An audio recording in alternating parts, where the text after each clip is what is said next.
വിഖ്യാത എഴുത്തുകാരൻ ശ്രീ കോട്ടയം പുഷ്പനാഥന്റെ നോവലുമായി ഞാൻ വീണ്ടും വന്നിരിക്കുകയാണ്. വായിക്കുന്നത് മിഥുൻ മോഹൻ. അപ്പോൾ നമുക്ക് കഥ കേൾക്കാം കേട്ടോ. കഥയുടെ പേര് പഞ്ചമി. അന്ന് സ്കൂൾ തുറക്കുന്ന ദിനമാണ്. ഗ്രാമത്തിലെ ആ വിദ്യാലയത്തിൽ സന്തോഷത്തിന്റെ അലയടി ശബ്ദങ്ങൾ ഉയരുന്നു. 7 വരെയാണ് ക്ലാസുകൾ. കുട്ടികൾ അതാത് ക്ലാസുകളിൽ ഇരുന്നു കഴിഞ്ഞു. ഇനി ജയിച്ച കുട്ടികളെ പേര് വിളിച്ച് പുതിയ ക്ലാസുകളിലേക്ക് അയക്കണം. ടീച്ചേഴ്സ് റൂമിൽ അധ്യാപകർ ഹാജർ ബുക്കുകൾ നിവർത്തി പരിശോധിക്കുന്നു.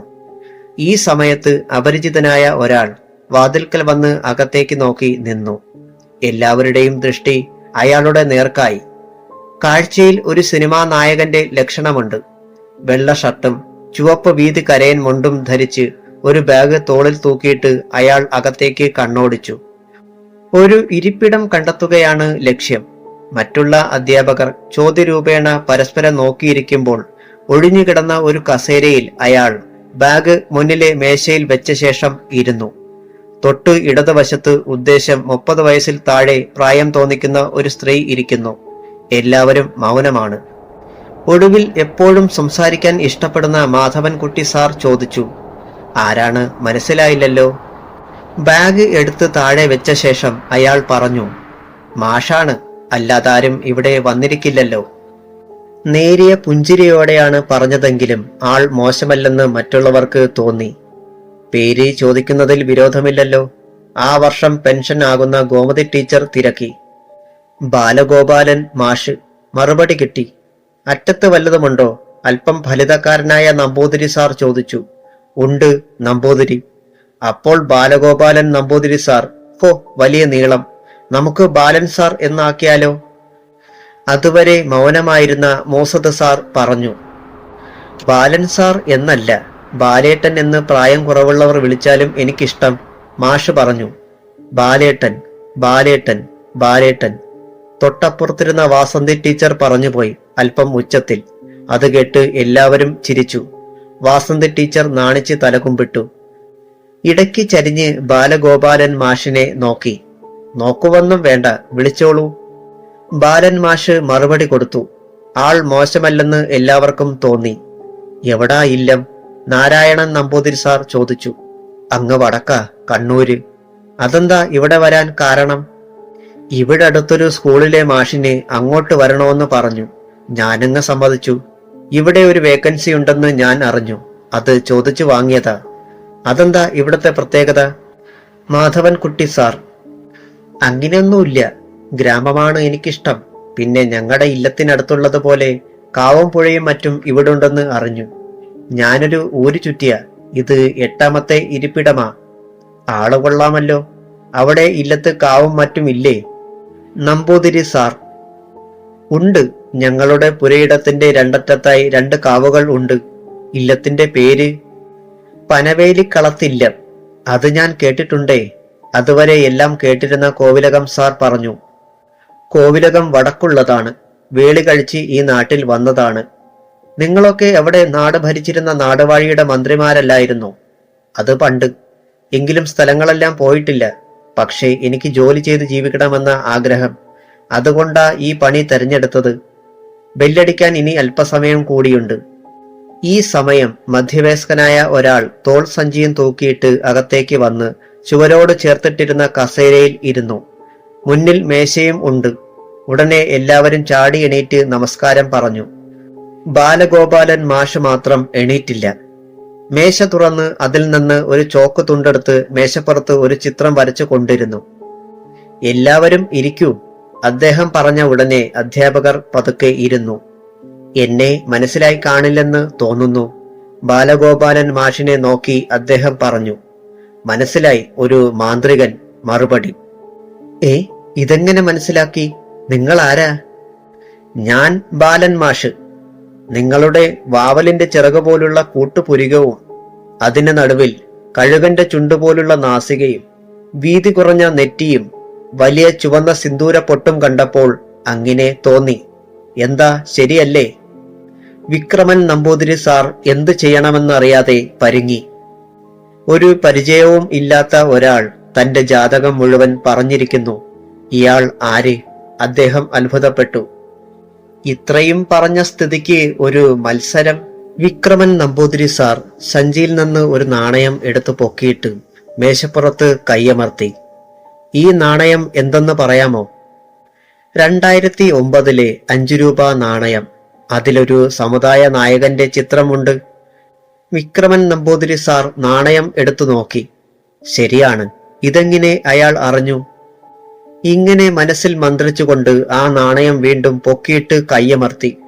കൈ പൊള്ളുന്നില്ലേ? ബാലൻ മാഷ് ചോദിച്ചു. പെട്ടെന്ന് വിക്രമൻ സാർ കൈവലിച്ചെടുത്തു. ഒപ്പം ഹെഡ്മിസ്ട്രസ് ഏലിയാമ്മ സാർ കയറി വരികയും ചെയ്തു.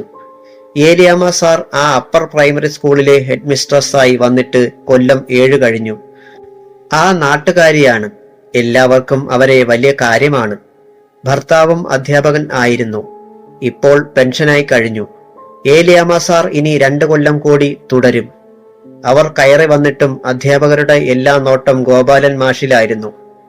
ഹെഡ്മിസ്ട്രസ് വന്നപ്പോൾ എല്ലാവരും എണീറ്റു. ബാലഗോപാലൻ മാഷും ആദരവോടെ എണീറ്റ് നിന്നു. ഇരിക്കിൻ, ഞാൻ വന്നത് ബെൽ അടിക്കുമ്പോൾ ചെയ്യേണ്ട കാര്യങ്ങൾ പറയാനാണ്. അവരവരുടെ ക്ലാസ്സിൽ പോകണം. ജയിച്ച കുട്ടികളെ പേര് വിളിച്ച് അടുത്ത ക്ലാസ്സുകളിലേക്ക് വിടണം. ഇതൊക്കെ നിങ്ങൾക്കറിയാം. ഞാൻ പറയാൻ പോകുന്നത് മറ്റൊരു കാര്യമാണ്. അവർ ബാലഗോപാലൻ മാഷിനെ നോക്കി. 7ാം ക്ലാസ് 3 ഡിവിഷൻ ആണല്ലോ. അതിലൊന്ന് ബാലഗോപാലൻ നമ്പൂതിരി സാർ ഏൽക്കണം. ആൾ BA-ക്കാരൻ കൂടിയാണ്. ഇത് പറഞ്ഞപ്പോൾ മറ്റ് അധ്യാപകർക്ക് കൂടുതൽ താല്പര്യം അദ്ദേഹത്തോട് തോന്നി. അത് കേട്ട ഉടനെ ബാലഗോപാലൻ മാഷ് എണീറ്റു. എനിക്ക് പ്രിയപ്പെട്ട ഹെഡ്മിസ്ട്രസിനോട് ഒരു അപേക്ഷയുണ്ട്. അത് കേട്ടപ്പോൾ മറ്റ് 20 അധ്യാപകരും അദ്ദേഹത്തിന്റെ മുഖത്തേക്ക് നോക്കി. എന്തായിരിക്കും പറയാൻ പോകുന്നത്? എല്ലാവർക്കും ആകാംക്ഷ. ഞാൻ TTC കഴിഞ്ഞ് മാഷ് ആയ ശേഷം BA എഴുതി ജയിച്ചതാ. പക്ഷേ വേളി കഴിച്ചിട്ടില്ല.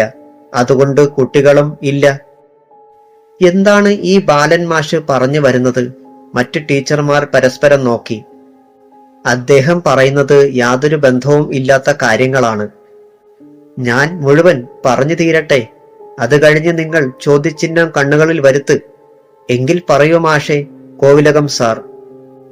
ഞാൻ കൊച്ചുകുട്ടികളുടെ കളിയും ചിരിയും ഇഷ്ടപ്പെടുന്നു. അതുകൊണ്ട് ആരംഭിക്കാൻ പോകുന്ന 1ാം ക്ലാസ് തന്നാൽ മതി. മറ്റൊന്നും വേണ്ട. ബാലൻ മാഷ് തറപ്പിച്ചു പറഞ്ഞു. ഹെഡ്മിസ്ട്രസ് ഏലിയാമ്മ സാറും കുഴഞ്ഞു. ഒരു BA-ക്കാരനെ കിട്ടിയല്ലോ. 7ാം ക്ലാസ് 3 ഡിവിഷനിലും ഇംഗ്ലീഷും സോഷ്യൽ സ്റ്റഡീസും പഠിപ്പിക്കാൻ ആളായല്ലോ എന്ന് സന്തോഷിച്ചിരിക്കുകയായിരുന്നു അവർ. സാറിന് നിർബന്ധമാണോ? അവർ ചോദിച്ചു. പിന്നെ എന്നെ സാർ എന്ന് വിളിക്കരുത്, മാഷ്. അത് കേട്ട് പഴകിപ്പോയി. ആ മാഷെ വിളി കേൾക്കാൻ എന്ത് രസമാണെന്നോ. ബാലൻ മാഷ് കോവിലകം സാറിനെ നോക്കി. അവരും വടക്കുള്ളതല്ലേ അതോ? മാധവൻ സാർ പറഞ്ഞു. നിർബന്ധമാണേൽ അങ്ങനെ. ഇതാ പുതിയ രജിസ്റ്റർ. 1ാം സ്റ്റാൻഡേർഡ് A ഡിവിഷനിൽ തന്നെ ആവട്ടെ. ഏലിയാമ്മ സാർ പുതിയ രജിസ്റ്റർ ബാലൻ മാഷിന്റെ കയ്യിൽ കൊടുത്തു. അദ്ദേഹം അത് സന്തോഷത്തോടെ വാങ്ങി മറിച്ചു നോക്കി. പേരുകൾ വായിച്ച് കൊണ്ടിരുന്നപ്പോൾ ബെൽ മുഴങ്ങി. വരാന്തയിൽ പെൺകുട്ടികളുടെ പ്രാർത്ഥനാ ഗാനം ഉയർന്നു. എല്ലാവരും എണീറ്റ് നിന്നു. പാട്ട് തീർന്നു. 2ാമത്തെ ബെൽ അടിച്ചപ്പോൾ ഓരോരുത്തരായി അവരവരുടെ ക്ലാസുകളിലേക്ക് പോയി.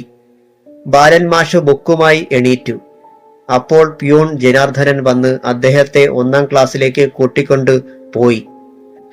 ക്ലാസിന്റെ വാതിൽക്കൽ പുതുതായി ചേരാൻ വന്ന കുട്ടികളും അവരുടെ രക്ഷകർത്താക്കളും നിരന്നു നിന്നിരുന്നു. അല്പസമയം കഴിഞ്ഞപ്പോൾ ഹെഡ്മിസ്ട്രസ് അങ്ങോട്ട് വന്നു. കയ്യിൽ ഒരു ലിസ്റ്റ് ഉണ്ടായിരുന്നു. ഞാൻ പേര് വിളിക്കാം, അല്ലെങ്കിൽ വേണ്ട. ഇവിടെ ഇരിക്കുന്നവരൊക്കെ ജയിച്ചിട്ടുണ്ട്. നിങ്ങൾ 2ാം ക്ലാസ്സിലേക്ക് പൊയ്ക്കോളൂ, ഏലിയാമ്മ സാർ പറഞ്ഞു. അത് കേട്ടപ്പോൾ അവരെല്ലാവരും സന്തോഷത്തോടെ എണീറ്റ് തുള്ളിച്ചാടി 2ാം ക്ലാസ്സിലേക്ക് പോയി. ഇനി സാർ അല്ല, മാഷ് ഈ രജിസ്റ്ററിൽ ഉള്ള കുട്ടികളുടെ പേരുകൾ വിളിച്ച് അകത്ത് കയറ്റണം. അക്കൂട്ടത്തിൽ അവരുടെ രക്ഷകർത്താക്കളെ പരിചയപ്പെടണം. ഇതൊക്കെ ഞാൻ ചെയ്തിട്ടുള്ളതാ, ബാലൻ മാഷ് ചിരിച്ചുകൊണ്ട് പറഞ്ഞു. ഉടനെ ഹെഡ് മിസ്ട്രസ് പോവുകയും ചെയ്തു. ബാലൻ മാഷ് ആദ്യം മുതൽ പേര് വിളിച്ചു. ഓരോ കുട്ടിയും രക്ഷകർത്താക്കളോടൊപ്പം കയറി വന്ന് പരിചയപ്പെട്ടു. കുട്ടികൾ ബെഞ്ചിൽ ഇരിപ്പിടം കണ്ടെത്തി. 34 കുട്ടികൾ ഇരുന്ന് കഴിഞ്ഞു. അവരുടെ രക്ഷകർത്താക്കൾ പോയി. അതിനുശേഷം അവർ ക്ലാസ്സിന് പുറത്ത് മുറ്റത്തുള്ള മാവിൻ ചുവട്ടിൽ നിന്നു. ഈ അവസരത്തിൽ ഒരു കുട്ടി വാതിൽക്കൽ പ്രത്യക്ഷപ്പെട്ടു. പെൺകുട്ടിയാണ്. കൂടെ അതിൻ്റെ അമ്മയുമുണ്ട്. അപ്പോൾ അവിടെ ഒരത്ഭുതം നടന്നു. 5 വയസ്സുള്ള ആ പെൺകുട്ടി, പരസ്യങ്ങളിൽ കാണാറുള്ള മുഖത്തോടു കൂടിയ ആ കുട്ടി ഓടിവന്ന് ബാലൻ മാഷിന്റെ അടുത്ത് വന്ന് പറ്റിച്ചേർന്ന് നിന്നു. മോളെ സൗമിനി, ഇവിടെ വാ എന്ന് പറഞ്ഞ് ഒരു സ്ത്രീ വാതിൽക്കൽ നിൽക്കുന്നു. അവർ അകത്ത് കയറി വന്ന് കുട്ടിയുടെ കയ്യിൽ പിടിച്ചു. സാർ ക്ഷമിക്കണം, അവൾ. ബാക്കി അവർ പറഞ്ഞില്ല. ആരാ മനസ്സിലായില്ലല്ലോ? പിന്നെ എന്നെ മാഷ് എന്ന് വിളിക്കണം. ബാലൻ മാഷ് അവരെ നോക്കി. അവർ വല്ലാതായി. എന്ത് ചെയ്യണമെന്നറിയാതെ പരുങ്ങി. അത് സാരമില്ല, ഇത് സൗമിനി. നിങ്ങളുടെ പേരെന്താണ്? ബാലൻ മാഷ് ചോദിച്ചു. എന്റെ പേര് അശ്വതി, അശ്വതി അന്തർജനം. പെട്ടെന്ന് അവർ തീർത്തു പറഞ്ഞു. അപ്പോ തമ്പുരാട്ടിയാണല്ലേ? മാഷ് ചിരിച്ചുകൊണ്ട് പറഞ്ഞു. അതിനവർ മറുപടി പറഞ്ഞില്ല. ഞാനും ഒരു ഇല്ലത്തെയാ കേട്ടോ. അത് സാരമില്ല. ഇവിടെ വെറും ബാലൻ മാഷ, അങ്ങനെ വിളിച്ചാൽ മതി. എവിടെയാ ഇല്ലം? അശ്വതി അന്തർജനം ചോദിച്ചു. അങ്ങ് വടക്ക് കണ്ണൂരില, പനവേലിക്കളത്തില്ലം. അയ്യോ, ഞാനത് കേട്ടിട്ടുണ്ട്. അച്ഛൻ പറയാറുണ്ട്. അതെങ്ങനെ? അച്ഛന്റെ ഒരു പെങ്ങളെ വേളി കഴിച്ചുകൊണ്ട് പോയത് എന്റെ അച്ഛൻ ഒരു ഊരു ചുറ്റിയ. കഥകളി എവിടെയുണ്ടെങ്കിലും പോകും. ദൂരം നോക്കില്ല. ശരി, നമ്മൾ ഒരുപാട് സംസാരിച്ചു. ഈ സൗമിനിക്ക് എന്നോടിത്ര സ്നേഹം വരാൻ കാരണം? മാഷ് തിരക്കി. അതോ? അപ്പം മോളൂട്ടി, ഞാൻ പുറത്തു നിൽക്കാം. ക്ലാസ് ഇപ്പോൾ പേര് വിളിച്ചു വിടും. പിന്നീട് അവർ അവിടെ നിന്നില്ല. പെട്ടെന്ന് പുറത്തേക്ക് പൊയ്ക്കളഞ്ഞു. കുട്ടി അപ്പോഴും ബാലൻ മാഷിന്റെ അടുത്ത് പറ്റിക്കൂടി നിൽക്കുകയാണ്. അദ്ദേഹം അവളെ മുൻബെഞ്ചിൽ കൊണ്ടിരുത്തി. അല്പം കഴിഞ്ഞ് കൂട്ടമണി അടിച്ചു. ദേശീയ ഗാനം മുഴങ്ങി. കുട്ടികൾ ആരവത്തോടെ ഇറങ്ങി ഓടി. അധ്യാപകർ വീണ്ടും സ്റ്റാഫ് റൂമിൽ എത്തി. അപ്പോഴും എല്ലാവരുടെയും ദൃഷ്ടി ബാലഗോപാലൻ മാഷിന്റെ മുഖത്തായിരുന്നു. കാരണം മാന്ത്രികനായ വിക്രമൻ നമ്പൂതിരി സാറിനെ വെല്ലുവിളിച്ച് പരാജയപ്പെടുത്തിയിരിക്കുന്നു. ഈ സമയം എന്തോ ആലോചിച്ചുകൊണ്ട് വിക്രമൻ നമ്പൂതിരി സാർ പുറത്തേക്ക് പോയി. അദ്ദേഹം സ്കൂളിലെ സംഗീത അധ്യാപകനാണ്. നന്നായി ശാസ്ത്രീയ സംഗീതം ആലപിക്കും. ബാലൻ മാഷിനെ ഈ സ്കൂൾ പിടിച്ചോ? അടുത്തിരിക്കുന്ന വാസന്തി ടീച്ചർ ചോദിച്ചു. എനിക്ക് സ്കൂൾ ടീച്ചർമാരെയും മാഷുമാരെയും ഇഷ്ടപ്പെട്ടു. മറുപടി അതായിരുന്നു. എന്താ വേളി കഴിക്കാത്തത്? എനിക്ക് പിടിച്ച പെണ്ണിനെ ഇതുവരെ കണ്ടെത്തിയില്ല. ഇതുവരെ. ഞാൻ ശ്രമിക്കുന്നുണ്ട്. പക്ഷേ അടുത്തെത്തി അകന്നു പോകുന്നു ചിലർ. മാഷെ കണ്ടാൽ ഇഷ്ടപ്പെടാത്തവർ ആരാണ്? വാസന്തിക്ക് അല്ല, ടീച്ചർക്ക് എന്നെക്കുറിച്ചുള്ള അഭിപ്രായം എന്താണ്? എനിക്ക് പേടി തോന്നുന്നു. അതെന്താ? പൂച്ചത്തലയ്ക്കകത്ത് മന്ത്രം ചെയ്ത് ആളെ കൊന്നിട്ടുണ്ടെന്ന് ചിലരൊക്കെ അടക്കം പറയുന്ന വിക്രമൻ നമ്പൂതിരി സാർ മാഷിന്റെ മുന്നിൽ പരാജയപ്പെട്ടില്ലേ? അതൊക്കെ നേരം പോക്കല്ലേ? നേരം പോക്കൊന്നുമല്ല സാർ. അല്ല, മാഷ് ആളൊരു കേമന. കോലോത്ത് അച്ഛനോട് സാറിനെ കുറിച്ച് പറയും. അയ്യോ, അതൊന്നും വേണ്ട, അദ്ദേഹം തെറ്റിദ്ധരിക്കും. മണി 12 കഴിഞ്ഞു. ഇനി അരമണിക്കൂർ കൂടി കഴിഞ്ഞാൽ അന്നത്തെ സ്കൂൾ ദിനം തീരും. കാരണം സ്കൂൾ തുറക്കുന്ന ദിവസങ്ങൾ പലതും അങ്ങനെയാണല്ലോ. അതാരാ? അശ്വതി തമ്പുരാട്ടിയാണല്ലോ. ഹെഡ് മിസ്റ്റർസിന്റെ അടുത്തേക്കായിരിക്കും, വാസന്തി ടീച്ചർ പറഞ്ഞു. ബാലൻ മാഷും അത് ശ്രദ്ധിച്ചിരുന്നു. അവരുടെ ഭർത്താവിനെന്ത് ജോലിയാ? മാഷ് തിരക്കി. അതൊരു കഥയാ. അങ്ങനെ ഒരാൾ ഈ ദേശത്ത് ഇപ്പോൾ ഇല്ല. മനസ്സിലായില്ല? പണ്ട് ഇവിടെ ക്ഷേത്രത്തിൽ ശാന്തിക്കാരനായി വന്ന ഒരാളാണ്. കാഴ്ചയിൽ സുന്ദരനായിരുന്നു, ഏതാണ്ട് മാഷിനെ പോലെ. അതെന്താ, ഞാൻ സുന്ദരനാണോ? കൊള്ളാം. ഞാനാദ്യം കരുതിയത് ഈ സ്കൂളിൽ വെച്ച് വല്ല സിനിമയും ഷൂട്ട് ചെയ്യുന്നുണ്ടെന്നാ. അതിന് മുൻകൂട്ടി വന്നതാണെന്ന്. അപ്പോൾ എന്നെ സ്റ്റാറാക്കി അല്ലേ? കൊള്ളാം. അത് പോട്ടെ, എന്നിട്ട്? അങ്ങേരി അശ്വതിക്കുട്ടിയെ വേളി കഴിച്ചു. ആ കുട്ടിയുണ്ടായി. 3 വർഷത്തോളം ശാന്തിപ്പണി ചെയ്തു. പിന്നീട് കണ്ടിട്ടില്ല. അന്വേഷണത്തിൽ ഇതുപോലെ വേറെയും ഉണ്ടെന്ന് കേട്ടു. ഓ, അതാണ് കാര്യം. പാവം. ഈ സമയം അശ്വതി അന്തർജനം തിരികെ പോവുകയായിരുന്നു. അപ്പോൾ അകത്തേക്കൊന്ന് നോക്കി. മാഷയാണ് നോക്കിയത്. ഹേയ്, ചിലപ്പോൾ അവരുടെ കുട്ടിയുടെ മാഷല്ലേ, അതുകൊണ്ടായിരിക്കും. പിന്നെ ഒരു വിശേഷം. അതെന്താ? ആ കുട്ടി എന്നെ കണ്ടയുടനെ ഓടി വന്നു ചേർന്നു നിന്നു, വലിയ പരിചയഭാവത്തോടെ. അതെന്താണെന്നോ, അതിന്റെ അച്ഛന്റെ മുഖഭാവം മാഷിനുണ്ട്. അപ്പോ അങ്ങനെയും ആയോ? ആകെ കുഴപ്പമായല്ലോ. ഈ സമയം പിയൂൺ ജനാർദ്ദനൻ അങ്ങോട്ട് കയറി വന്നു. സാറിനെ ഹെഡ് മിസ്ട്രസ് വിളിക്കുന്നു, അങ്ങോട്ടൊന്ന് വരണമെന്ന് അയാൾ പറഞ്ഞു. എന്തിനായിരിക്കുമെന്തോ പിറുപിറുത്തുകൊണ്ട് ബാലൻ മാഷ് എണീറ്റു. ഹെഡ് മിസ്ട്രസിന്റെ മുറിയിലെത്തിയപ്പോൾ കസേര ചൂണ്ടിക്കാണിച്ച് ഇരിക്കാൻ പറഞ്ഞു. ബാലൻ മാഷ് ഇരുന്നു. ഞാൻ വിളിച്ചത് ഒരു അത്യാവശ്യ കാര്യം പറയാനാണ്. ഹെഡ് മിസ്ട്രസ് തുടക്കമിട്ടു. പറഞ്ഞോളൂ. ബാലൻ മാഷ് കേൾക്കാൻ തയ്യാറായി. ഞാൻ പറയുന്നത് ദയവായി സമ്മതിക്കണം. അത്രമാത്രം വലിയ കാര്യമാണോ? ബാലൻ മാഷ് ചിരിച്ചു. അങ്ങനെയൊന്നുമല്ല. അശ്വതിക്കുട്ടിയുടെ ഇല്ലം വരെ ഒന്ന് പോകണം. മാഷെ അങ്ങോട്ടൊന്ന് പറഞ്ഞയക്കണമെന്ന് പറയാനാണ് അശ്വതിക്കുട്ടി വന്നത്. അച്ഛൻ പറഞ്ഞു പോലും. ബാലൻ മാഷ് കേട്ടിരുന്നു. മറ്റൊന്നും തോന്നരുത്, അവർ നല്ല മനുഷ്യരാണ്. ഈ കാണുന്ന സ്കൂൾ കെട്ടിടവും പരിസരവും അവർ വെറുതെ സർക്കാരിന് കൊടുത്തതാണ്. പിന്നെ ഇവിടുത്തെ ക്ഷേത്രം അവരുടെ വകയാണ്. കൂടാതെ ഈ നാടിന്റെ നല്ലൊരു ഭാഗം അവർക്ക് സ്വന്തമാണ്. അവസാനം പറഞ്ഞത് ഞങ്ങൾക്കുമുണ്ട്. ക്ഷേത്രം രണ്ടാണ്, പുരയിടത്തിന്റെ വടക്കും തെക്കും. അയ്യോ ക്ഷമിക്കണം, ഞാൻ അറിയാതെ പറഞ്ഞതാണ്. അതുപോട്ടെ, മാഷെ ഒന്ന് പരിചയപ്പെടണമെന്ന്. മാഷെന്ന് ഞാൻ വിളിച്ചത് അങ്ങനെ സംബോധന ചെയ്യുന്നതാണ് ഇഷ്ടമെന്നറിഞ്ഞു. അതെ, അപ്പോൾ ഞാൻ പോകണോ? ബാലൻ മാഷ് ചോദിച്ചു. എന്നെ പ്രതി പോകണം. ഒരു അപേക്ഷ കൂടിയാണ്, എതിര് പറയരുത്. ഹെഡ് മിസ്ട്രസ് താണസ്വരത്തിൽ അപേക്ഷ രൂപേണ പറഞ്ഞു. ശരി, ഞാൻ പോകാം. ഏതാണ് വഴി? പറഞ്ഞു തരൂ. ദാ ആ കാണുന്ന വഴി ചെല്ലുമ്പോൾ ഇടതുവശത്തുകൂടി പടിക്കെട്ടുകൾ കാണാം. അത് ക്ഷേത്രത്തിലേക്കുള്ളതാ. അവിടെ നിന്നും അല്പം നീങ്ങിയാൽ താഴെ ഒരു വഴി. അത് നിൽക്കുന്നത് ഇല്ലത്തിന്റെ പടിപ്പുരയിലാണ്. ഞാൻ ജനാർദ്ദനനെ കൂട്ടിവിടാം ഇപ്പോൾ തന്നെ. ശരി, ആവാം. ഇത്രയും കേട്ടപ്പോൾ ബാലൻ മാഷ് സമ്മതിച്ചു. ഉടൻ തന്നെ പോയി ബാഗ് എടുത്തു. എന്താ, ഇല്ലത്തേക്കാണോ? വാസന്തി ടീച്ചർ. എങ്ങനെ മനസ്സിലായി? അശ്വതിക്കുട്ടി വന്നതും ഉടനെ ഹെഡ് മിസ്ട്രസ് വിളിപ്പിച്ചതും കണ്ട് ഊഹിച്ചു. ശരിയല്ലേ? സമ്മതിച്ചിരിക്കുന്നു. ഭാവി ഫലങ്ങൾ പറയാൻ അറിയാമല്ലോ. ഇനി ബാക്കി പറയണ്ട. ചിരിച്ചുകൊണ്ട് മാഷ് നടന്നു. അവിടെ നിന്നിറങ്ങി ജനാർദ്ദനന്റെ കൂടെ നടന്നു. വഴിക്ക് ജനാർദ്ദനൻ സ്വന്തം കാര്യം പറഞ്ഞുകൊണ്ടിരുന്നു. ഭാര്യയും 2 മക്കളും അടങ്ങുന്ന കുടുംബമാണ്. ഇല്ലത്തെ പരിസരത്താണ് താമസം. കുടികിടപ്പ് അരയേക്കർ കിട്ടി എന്നൊക്കെ. പടിപ്പുര വാതിലിൽ അവരെത്തി. വാതിൽ തുറന്നു കിടന്നിരുന്നു.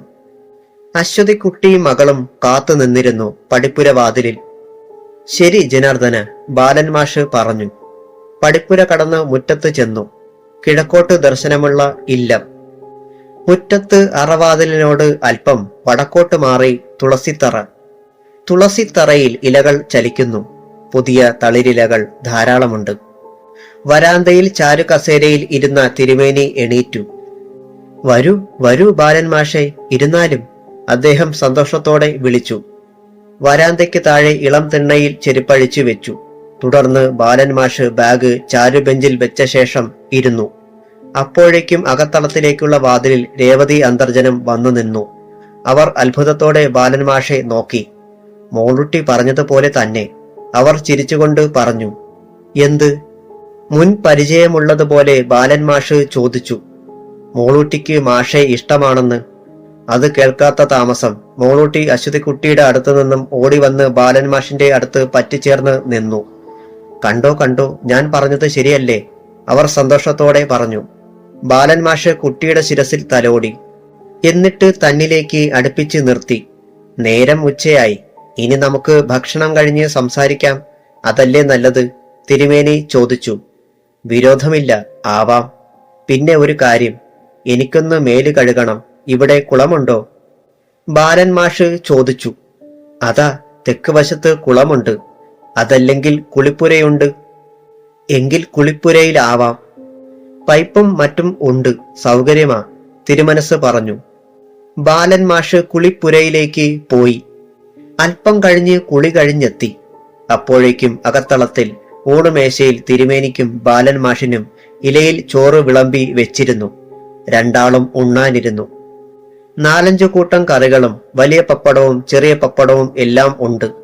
നേരത്തെ തന്നെ പ്ലാൻ ചെയ്തതുപോലെയാണ് ഊണ് തയ്യാറാക്കിയിരുന്നത്. ആഹാരം കഴിച്ചു കൊണ്ടിരിക്കുമ്പോൾ അശ്വതിക്കുട്ടി അകത്തളത്തിന്റെ വടക്ക് പടിഞ്ഞാറെ മൂലയിൽ നോക്കി നിൽക്കുന്നത് ബാലൻ മാഷ് കണ്ടു. ഇതൊക്കെ മകളുടെ കൈവിരുതായിരിക്കും അല്ലേ? ബാലൻ മാഷ് വടക്കിനിയുടെ മുറിയുടെ വാതിൽക്കൽ ആവശ്യമുള്ളത് എടുത്തു കൊടുക്കാൻ നിൽക്കുന്ന രേവതി അന്തർജനത്തോട് ചോദിച്ചു.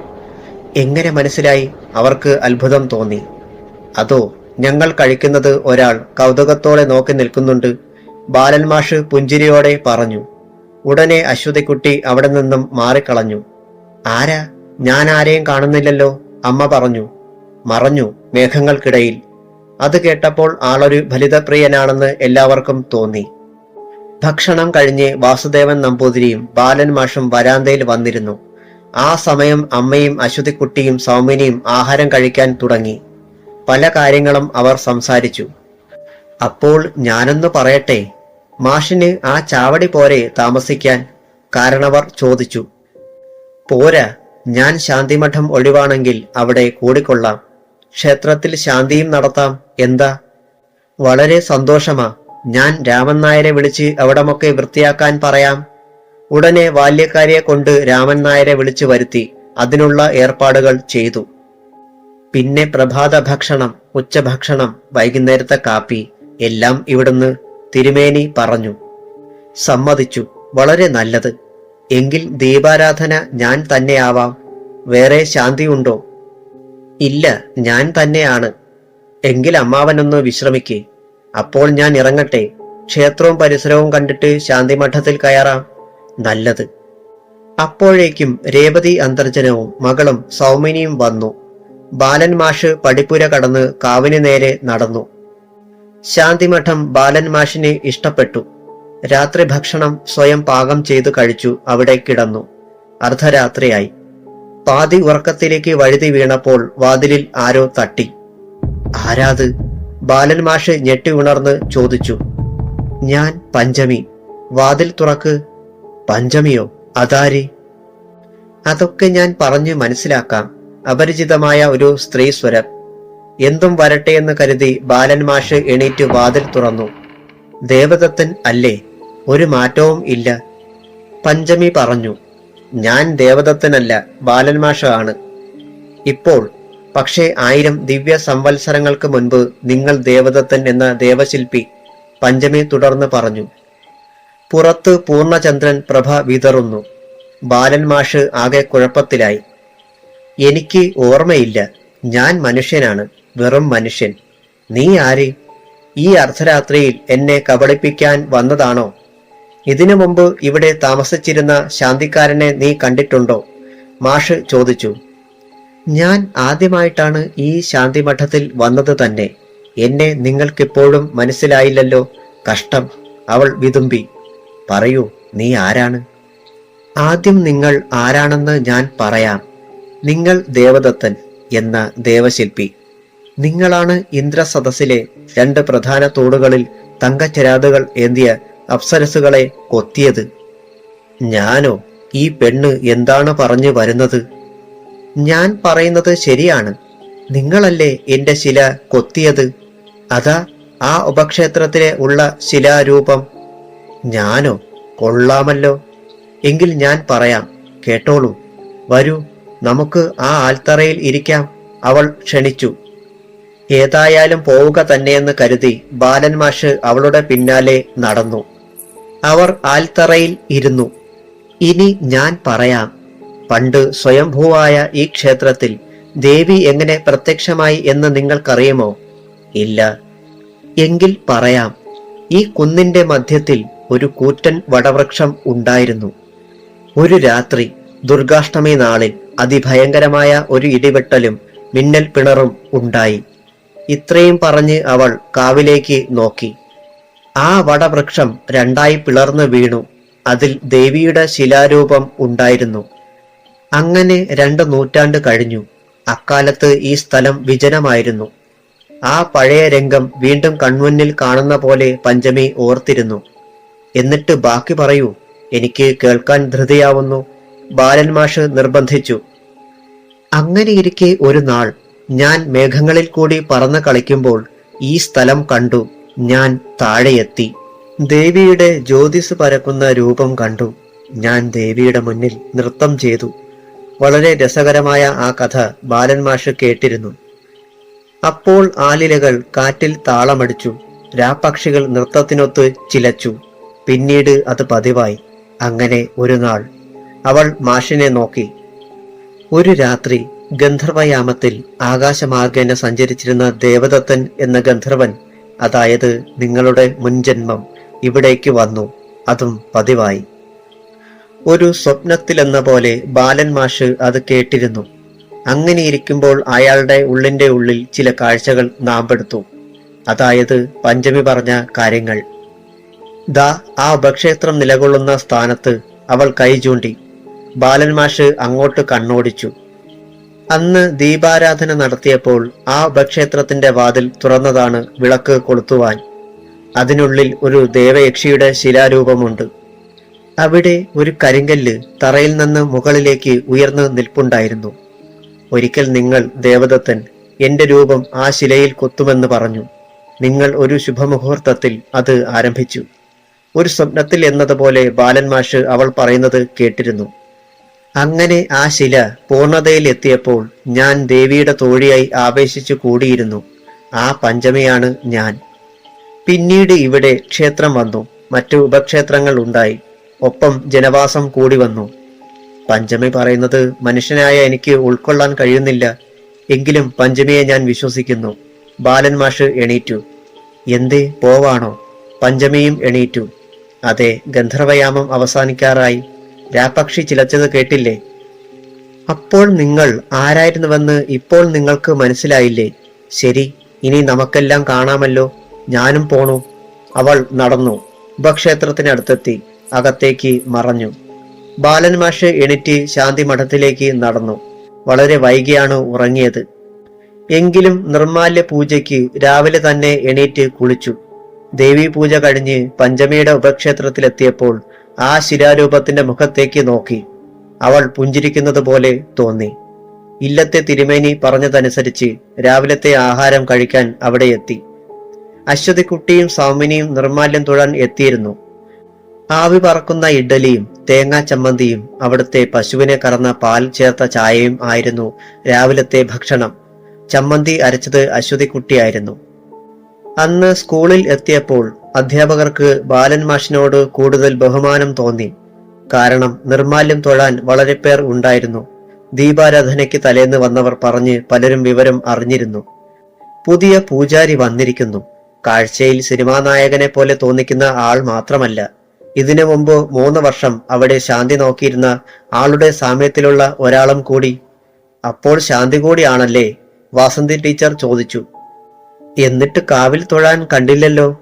അയ്യോ, ക്ഷമിക്കണം. കോലോത്ത് അച്ഛന് ഉച്ചക്കത്തേക്കുള്ള ആഹാരം ശരിയാക്കണം. പിന്നെ രാവിലത്തെ കാര്യം എല്ലാം ഞാൻ തന്നെ വേണം. അപ്പോൾ മാഷ് ബാക്കി പറഞ്ഞില്ല. അമ്മയില്ല, ബാല്യക്കാരി വച്ചാൽ അച്ഛന് തൃപ്തിയാവില്ല. അപ്പോൾ അമ്മയില്ലാത്ത കുട്ടിയാണല്ലേ എന്നെപ്പോലെ. അത് പറഞ്ഞപ്പോൾ ബാലൻ മാഷിന്റെ ശബ്ദം താണിരുന്നു. അപ്പോ മാഷിനും അമ്മയില്ല. അതൊരു വല്ലാത്ത നഷ്ടമാണല്ലോ, അല്ലയോ? ഞാൻ 17 വയസ്സ് മുതൽ അനുഭവിക്കുന്നു. ഞാൻ 18 മുതലും. അതെന്താ അച്ഛൻ മറ്റൊരു വേളി കഴിക്കാത്തത്? ബാലൻ മാഷ് തിരക്കി. അതോ, അമ്മ അച്ഛന്റെ മുറപ്പെണ്ണായിരുന്നു. അവർ ഒന്നിച്ച് കളിച്ചു വളർന്നവരും കൂടിയാ. അതുകൊണ്ട് മറ്റൊരു വേളിയെക്കുറിച്ച് അച്ഛൻ ചിന്തിച്ചില്ല. ഞാനും അമ്മയില്ലാത്തത് കൊണ്ടാ ഇങ്ങനെ തലതിരിഞ്ഞ് കഴിയുന്നത്. പിന്നെ ഇല്ലത്ത് എന്റെ ജ്യേഷ്ഠത്തെയും കുട്ടിയോളും മറ്റും ഉണ്ട്. ജ്യേഷ്ഠന് തേങ്ങാ ബിസിനസ്. ഞങ്ങളുടെ പുരയിടത്തിലെ തേങ്ങ തന്നെയാ. അപ്പോ കുറെ കാണുമല്ലോ. 3 മാസം കൂടുമ്പോൾ 50,000-ലേറെ കാണും. അത് കേട്ടപ്പോൾ വാസന്തി ടീച്ചർ അന്തിച്ചു പോയി. ഞങ്ങൾ പാവപ്പെട്ടവരാണ്. ഒരുപാട് ഉണ്ടായിരുന്നു. എല്ലാം ഭാഗം വെച്ച് തീർന്നു.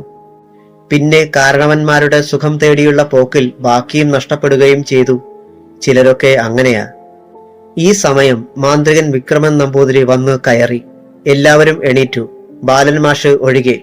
അവിടെ ഇരുന്നോളൂ, ഒരിക്കൽ ഞാൻ എണീൽപ്പിക്കും. മാത്രമല്ല എണീറ്റ് ഓടുകയും ചെയ്യും, വിക്രമൻ നമ്പൂതിരി പറഞ്ഞു. എന്താ, കടവാവലിനെ ചുട്ട് പറപ്പിച്ചാണോ? ഉടൻ ബാലൻ മാഷ് ചോദിച്ചു. അത് കേട്ടപ്പോൾ വിക്രമൻ നമ്പൂതിരി ഞെട്ടി തിരിഞ്ഞു നോക്കി. അത് മറ്റ് അധ്യാപകർ കണ്ടു. ഉടനെ കോവിലകം സാർ പറഞ്ഞു, സൂക്ഷിക്കണം മാഷേ. ആര്, ഞാനാണോ മാന്ത്രികനാണോ? ബാലൻ മാഷിന്റെ മറുപടി അതായിരുന്നു. അല്ല, മാഷും മോശമല്ലെന്ന് അറിയാം ഞങ്ങൾക്ക്. എങ്കിലും അങ്ങേര് ആള് ഭയങ്കരനാ. പലർക്കും അനുഭവങ്ങൾ ഉണ്ടായിട്ടുണ്ട്. ഓഹോ, അതൊക്കെ പറഞ്ഞു കേട്ടതല്ലേ, നേരിൽ കണ്ടതല്ലല്ലോ. അങ്ങനെയല്ല, ഒരിക്കൽ വസൂരി വന്ന് മരിച്ച ഒരാളെ വടികൊടുത്ത് ചിതവരെ നടത്തിക്കൊണ്ടു പോയിട്ടുണ്ടെന്നാ പറയണത്. അത്തരത്തിലുള്ള കഥകൾ ഈ ജന്മത്തിൽ ഞാനും കേട്ടിട്ടുണ്ട്, ബാലൻ മാഷ് പറഞ്ഞു. ഈ ജന്മത്തിലോ? അതെന്താ, മാഷിന് മറ്റൊരു ജന്മം ഉണ്ടായിരുന്നുവോ? എല്ലാവർക്കും ജന്മാന്തരങ്ങളുണ്ട്. ആരും ജനിക്കുന്നുമില്ല, മരിക്കുന്നുമില്ല. അങ്ങനെയല്ലേ ശ്രീകൃഷ്ണ ഭഗവാൻ പാർത്ഥനോട് യുദ്ധവേളയിൽ പറഞ്ഞത്, എല്ലാം ഒരു മാറ്റമാണെന്ന്. അപ്പോ മാഷിന് പുരാണവും അറിയാമോ? അതുകൊള്ളാം. ശ്രീരാമാവതാര കാലത്ത് അന്ന് ജീവിച്ചിരുന്ന ഒട്ടുമുക്കാലും യുവതികളും ശ്രീരാമ ഭഗവാനെ സ്നേഹിച്ചിരുന്നു. ഭഗവാൻ അവരെ നിരാശപ്പെടുത്തിയില്ല. ഇല്ലേ, ഭഗവാൻ ഏകപത്നി വ്രതക്കാരനായിരുന്നുവല്ലോ, നാരായണൻ നമ്പൂതിരി സാർ പറഞ്ഞു. അതുകൊണ്ടല്ലേ ഭഗവാൻ പറഞ്ഞത്, അടുത്ത ജന്മത്തിൽ എന്നെ സ്നേഹിക്കാൻ നിങ്ങൾക്ക് അവസരം നൽകാമെന്ന്. അന്ന് ശ്രീകൃഷ്ണ ഭഗവാനെ സ്നേഹിച്ച അമ്പാടിയിലെ 10,000-കണക്കിന് ഗോപസ്ത്രീകൾ ആരായിരുന്നു? ഈ മാഷ് ആള് ഭയങ്കരനാണല്ലോ, പുരാണം മുഴുവനും കലക്കി കുടിച്ചിരിക്കുകയാ. അതുവരെ എല്ലാം കേട്ടുകൊണ്ടിരുന്ന മോസദ് സാർ പറഞ്ഞു. വാസന്തി ടീച്ചർ ഇതെല്ലാം കേട്ടുകൊണ്ടിരുന്നു. അവരുടെ ഉള്ളിൽ ബാലൻ മാഷിനോട് ഒരു പുതിയ വികാരത്തിന്റെ തളിരുകൾ നാമ്പിട്ട് വന്നു. പണ്ടെങ്ങോ തന്റെ ഹൃദയത്തിൽ രൂപം കൊണ്ട ഒരു ചിത്രത്തിലെ മുഖമാണ് മാഷിന്. ഞാനൊന്ന് ചോദിക്കട്ടെ? വാസന്തി ടീച്ചർ ഇടയ്ക്ക് കയറി ചോദിച്ചു. എന്തോന്നാ, ചോദിച്ചോളൂ. മാഷിന് ഇഷ്ടപ്പെടുമോ എന്നറിയില്ല. അതെങ്ങനെയാ, പറഞ്ഞാലല്ലേ അറിയൂ. എങ്കിൽ കേട്ടോളൂ. മാഷിനെ ആരെങ്കിലും സ്നേഹിച്ചിട്ടുണ്ടോ? കൊള്ളാം, അങ്ങനെയൊരു സന്ദർഭം ഇതുവരെ ഉണ്ടായിട്ടില്ല. ബാലൻ മാഷ് ആലോചിക്കാതെ മറുപടി കൊടുത്തു. അല്ല, ഞാനെന്ന് പറയട്ടെ, പിണങ്ങരുത്. വാസന്തി ടീച്ചർ ചെരിഞ്ഞു നോക്കി. അതിന് പിണങ്ങാൻ നമ്മൾ തമ്മിൽ സ്നേഹിച്ചിട്ടില്ലല്ലോ. തക്ക മറുപടിയാണ് മാഷിന്റെ വായിൽ നിന്ന് വന്നത്. ഹോ, ഈ മാഷ് ഒരു വല്ലാത്ത മനുഷ്യനാ. അതെന്താ, ഞാൻ വല്ല ദേവനോ മറ്റോ ആണോ? അല്ല, ഗന്ധർവൻ, ദേവഗന്ധർവൻ, വാസന്തി ടീച്ചർ പെട്ടെന്ന് പറഞ്ഞു. അത് കേട്ടപ്പോൾ ബാലൻ മാഷിന്റെ മുഖം വല്ലാതെയായി. ആരും ശ്രദ്ധിക്കാതിരിക്കാൻ അദ്ദേഹം വലതുവശത്തേക്ക് തിരിഞ്ഞു. എന്താ, ഞാൻ പറഞ്ഞത് ശരിയായില്ലേ? വാസന്തി ടീച്ചർ വിടുന്ന മട്ട് കണ്ടില്ല. തമാശയായിട്ടുണ്ട്. പിന്നെ സ്നേഹിക്കുന്ന സബ്ജക്റ്റ് വിട്ടോ? ഹേയ്, ഇല്ലില്ല, അതിൽ തന്നെ ഉറച്ചു നിൽക്കുകയാ ഞാൻ. ആരെ സ്നേഹിക്കുന്ന കാര്യമാ? ഗന്ധർവനോ മറ്റോ ആണോ? അപ്പോൾ ബെല്ലടിച്ചു. പുറത്തുനിന്ന് കുട്ടികൾ അവരവരുടെ ക്ലാസുകളിലേക്ക് ഓടിക്കയറി. ബാക്കി നമുക്ക് ഉച്ചയ്ക്ക് പറയാം. വാസന്തി ടീച്ചർ എണീറ്റു. അപ്പോൾ ബാലൻ മാഷും എണീറ്റു. മേശവലപ്പിൽ നിന്ന് രജിസ്റ്ററും 2 ചോക്കും എടുത്തുകൊണ്ട് ക്ലാസ്സിലേക്ക് പോയി. അപ്പോൾ അശ്വതിക്കുട്ടിയും സൗമിനിയും ടീച്ചേഴ്സ് റൂമിന്റെ വാതിൽക്കൽ നിൽക്കുന്നു. എന്തേ അമ്മയും മോളും പതിവില്ലാതെ? ബാലൻ മാഷ് ചോദിച്ചു. അതെ, ഒരു സങ്കടം പറയാനാ. അശ്വതിക്കുട്ടി കുട്ടിയെ നോക്കി. അതെന്ത് സങ്കടം, കേൾക്കട്ടെ. മാഷ് ക്ലാസ്സിൽ ഇവളോട് ഒന്നും മിണ്ടുന്നില്ലെന്ന്. അതുപോലെ ഇല്ലത്ത് വന്നാലും അശ്വതിക്കുട്ടി പറഞ്ഞു. ഈ സമയം കുട്ടിയുടെ കണ്ണുകൾ നിറയുന്നത് ബാലൻ മാഷ് കണ്ടു. അതാണോ കാര്യം? ഇപ്പോ കാണിച്ചു തരാം. വരൂ മോളൂട്ടി, വരൂ. ബാലൻ മാഷ് സൗമിനിയുടെ കയ്യിൽ പിടിച്ചുകൊണ്ട് ക്ലാസ്സിലേക്ക് നടന്നു. കുട്ടിയുടെ മുഖം സന്തോഷം കൊണ്ട് വികസിക്കുന്നത് അശ്വതിക്കുട്ടി കണ്ടു. ബാലൻ മാഷ് തിരിഞ്ഞു നോക്കിയപ്പോൾ അശ്വതിക്കുട്ടി കണ്ണുകൾ തുടയ്ക്കുന്നത് കണ്ടു. അന്ന് ക്ലാസ്സിൽ അക്ഷരങ്ങൾ ബോർഡിൽ എഴുതിയ ശേഷം ബാലൻ മാഷ് സൗമിനിയെ വിളിച്ചു. മോളൂട്ടി, ഇവിടെ വാ. അവൾ സ്ലേറ്റുമായി ഓടി അടുത്തു ചെന്ന് ചേർന്നു നിന്നു. എഴുതൂ, കാണട്ടെ. സ്ലേറ്റ് മേശയിൽ വെച്ച് ബാലൻ മാഷ് പറഞ്ഞു. സൗമിനി പതുക്കെ എഴുതുവാൻ തുടങ്ങി. കൊള്ളാമല്ലോ, അക്ഷരമൊക്കെ ശരിയാണല്ലോ. ഇതൊക്കെ ആരാ പഠിപ്പിച്ചത്? ഉടനെ സൗമിനി തിരിഞ്ഞ് വാതിൽക്കൽ നിൽക്കുന്ന അശ്വതിക്കുട്ടിയെ നോക്കി. അവളുടെ മുഖം സന്തോഷം കൊണ്ട് വികസിക്കുന്നത് ബാലൻ മാഷ് കണ്ടു. ഞാൻ പോണു. ഉച്ചയ്ക്ക് മോളൂട്ടിയുടെ കൂടെ ഇല്ലത്തേക്ക് വരണം, ഊണ് കഴിക്കാൻ. പിന്നീടൊന്നും പറയാതെ അശ്വതിക്കുട്ടി ഉടനെ ഇല്ലത്തേക്ക് പോവുകയും ചെയ്തു. ഇല്ലത്ത് വന്ന് ക്ലാസ്സിൽ നടന്നതൊക്കെ പൊടിപ്പും തൊങ്ങലും വെച്ച് രേവതി അന്തർജനത്തിനോട് അശ്വതിക്കുട്ടി പറഞ്ഞു കേൾപ്പിച്ചു. ഇതൊക്കെ ആര് സഹായിച്ചതാണെന്ന രേവതി അന്തർജനം ചോദിച്ചു. ആരാണമ്മേ? അതോ, ഈ നാടിന്റെ ഉച്ചിയിലിരുന്ന് ഈ നാടിനെ കാക്കുന്ന ദേവിയില്ലേ, ആ മഹാമായ. അതെ അമ്മേ, ഇപ്പോ ദേവിയെ വേണ്ടതുപോലെ നോക്കാൻ ആളുമായി. അതെ. ഉച്ചഭക്ഷണം തയ്യാറാക്കിയ ശേഷം അശ്വതി വരാന്തയിൽ വന്ന് തൂണും ചാരി പടിപ്പുരയിലേക്ക് നോക്കിയിരുന്നു. അവൾക്ക് ബാലൻ മാഷും സൗമിനിയും ഒന്നിച്ചു വരുന്നത് കാണണം. അതാ വരുന്നു രണ്ടുപേരും. ബാലൻ മാഷ് സൗമിനിയുടെ ഇടത് കൈയിൽ പിടിച്ചിട്ടുണ്ട്. സൗമിനി വലത് കൈകൊണ്ട് ആംഗ്യം കാണിച്ച് എന്തൊക്കെയോ പറയുന്നുണ്ട്. അത് കേട്ട് മാഷ് ചിരിക്കുന്നു, മറുപടി പറയുന്നു. അത് കണ്ട് അശ്വതി പോരിത്തരിച്ചു പോയി. അവളുടെ ജീവിതത്തിൽ ഇങ്ങനെയൊരു കാഴ്ച കാണുമെന്ന് ഒരിക്കലും പ്രതീക്ഷിച്ചിരുന്നില്ല. അപ്പോഴേക്കും രേവതി അന്തർജനം പുറത്തേക്ക് വന്നു. അവർ ഒരു നിമിഷം അന്തിച്ചു നിന്നുപോയി. താൻ എന്താണീ കാണുന്നത്? സ്വപ്നമോ യാഥാർത്ഥ്യമോ? അപ്പോഴേക്കും മാഷും ശിഷ്യയും തുളസിത്തറയ്ക്ക് സമീപം വന്നു കഴിഞ്ഞു.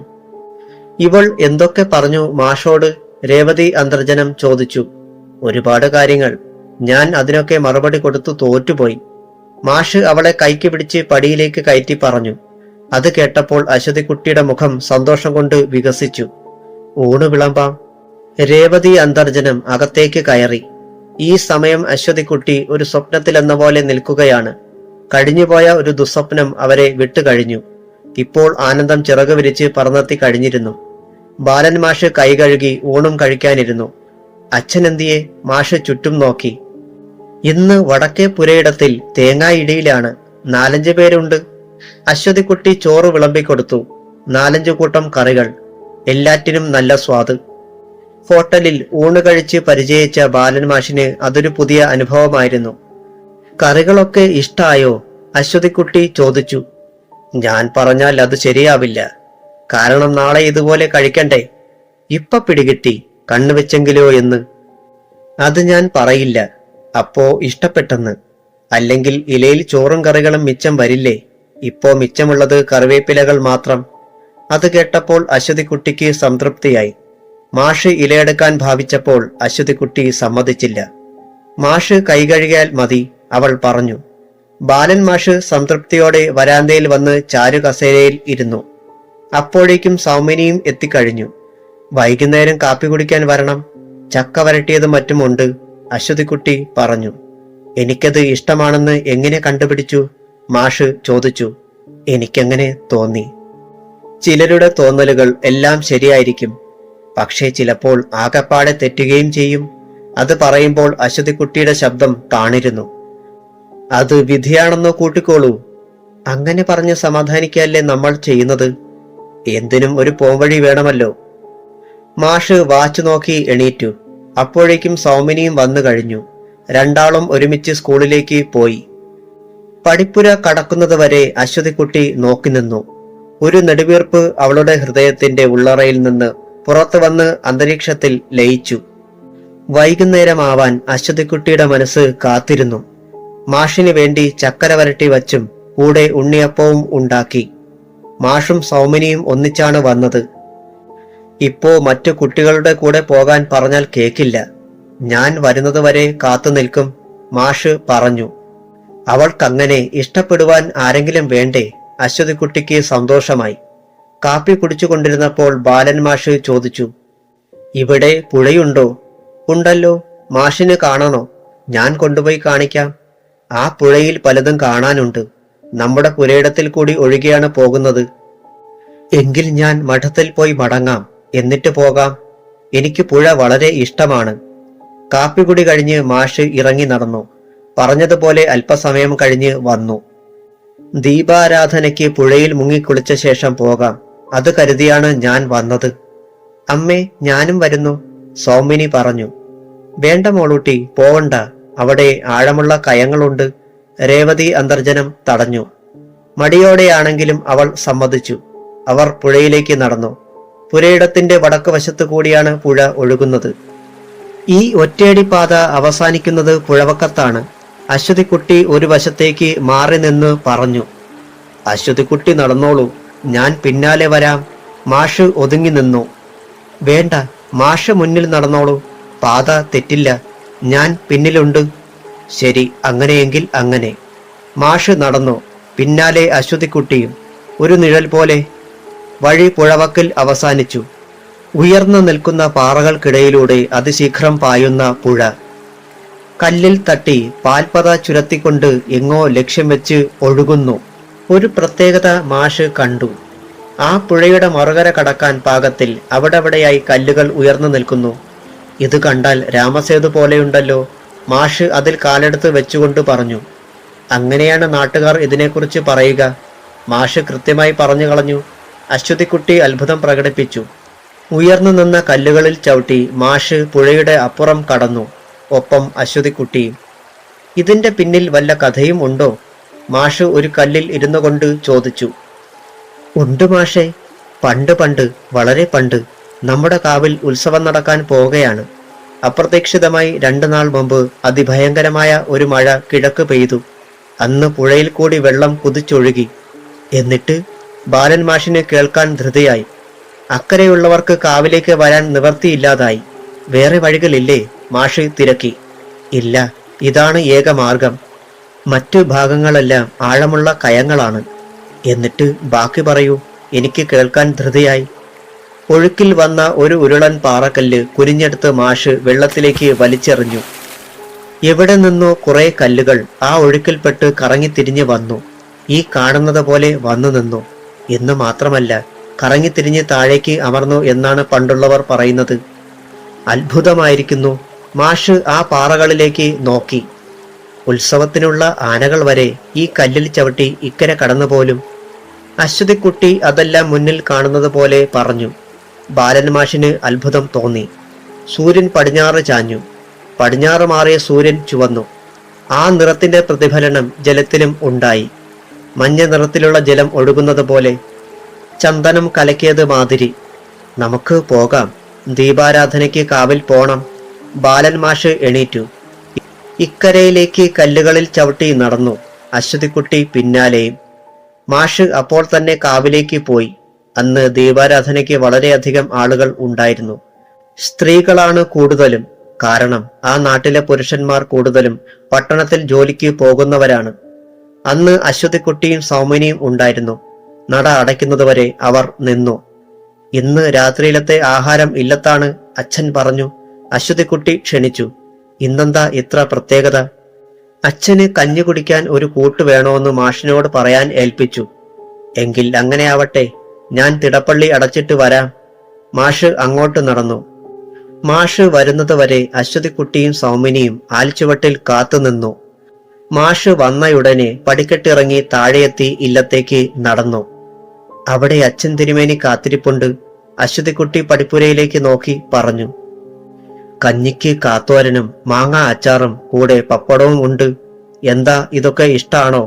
അച്ഛൻ ചോദിച്ചു. അവിടെ മനക്കലും ഇതൊക്കെ തന്നെയാണ്. പിന്നെ ഞാൻ പലപ്പോഴും പുറത്താണല്ലോ. എങ്ങനെയുണ്ട് പുഴ? അതിന്റെ കഥ അശ്വതിക്കുട്ടി പറഞ്ഞോ? തിരുമേനി തിരക്കി. പറഞ്ഞു. വളരെ അത്ഭുതമായിരിക്കുന്നു. എല്ലാം ദേവിയുടെ അത്ഭുതം തന്നെ. അല്ലെങ്കിൽ തന്നെ സ്വയംഭൂവായ ദേവിയല്ലേ അവിടെ. ഇവിടെ വരാൻ കഴിഞ്ഞതിൽ ഞാൻ ഭാഗ്യവാനാണ്. അതിന് സ്ഥലം മാറ്റം കിട്ടിയാൽ പോവില്ലേ? പോയില്ലേ പറ്റൂ. വെടിവട്ടം പറഞ്ഞിരുന്നു. സമയം ഇരുട്ടി. അത്താഴം കഴിഞ്ഞ് മാഷ് ഇറങ്ങി നടന്നു. ക്ഷേത്ര പരിസരത്തെത്തിയപ്പോൾ കിഴക്ക് പൂർണ്ണചന്ദ്രൻ തലപൊക്കി നോക്കുന്നു. ആ വെളിച്ചത്തിൽ ശാന്തിമഠത്തിൽ ചെന്ന് കിടന്നിട്ട് ഉറക്കം വന്നില്ല. രാമസേതു പോലുള്ള കല്ലുകളെ മനസ്സിൽ കണ്ട് കിടന്നു. ഗന്ധർവയാമം ആയി. അപ്പോൾ പുറത്ത് വിളിക്കുന്നു. ദേവദത്ത. ആരാത്? ആരാണെന്ന് മനസ്സിലാവാത്തതുപോലെ. ഈ സമയത്ത് ഞാനല്ലെങ്കിൽ പിന്നെ ആരാ വിളിക്ക? പഞ്ചമിയാണല്ലേ? ബാലൻ മാഷ് ചോദിച്ചു. ഇപ്പോഴെങ്കിലും ആ പേര് ഓർക്കുന്നുണ്ടല്ലോ, അത് മതി. സന്തോഷമായി. ബാലൻ മാഷ് ഉടനെ ശാന്തിമഠത്തിന്റെ വാതിൽ തുറന്നു. ഇങ്ങോട്ടിറങ്ങി വാ, നമുക്കെന്തെങ്കിലും സംസാരിക്കാം. പഞ്ചമി തിടുക്കം കൂട്ടി. നമുക്ക് ആൽച്ചുവട്ടിലിരിക്കാം, എനിക്ക് പലതും പറയാനുണ്ട്. അവളോടൊപ്പം നടന്ന് ബാലൻ മാഷ് ആൽച്ചുവട്ടിലെത്തി. നൂറ്റാണ്ടുകളോളം പഴക്കമുള്ള ആൽവൃക്ഷത്തിന്റെ വേരുകൾ പൊന്തി നിന്നിരുന്നു. അതുപോലെ വൻ ശിഖരങ്ങളെ താങ്ങി നിർത്തുന്ന ഊന്നുവേരുകൾക്ക് പോലും വൃക്ഷങ്ങളുടെ വലിപ്പമുണ്ട്. പഞ്ചമി പൊന്തി നിന്ന ഒരു വേരിന്റെ ചുവട്ടിലിരുന്നു. മാഷ് മറ്റൊന്നിലും. നൂറ്റാണ്ടുകളായി ഞാൻ കാത്തിരുന്നു. നിങ്ങൾ എന്തെങ്കിലും വരുമെന്ന് കരുതി.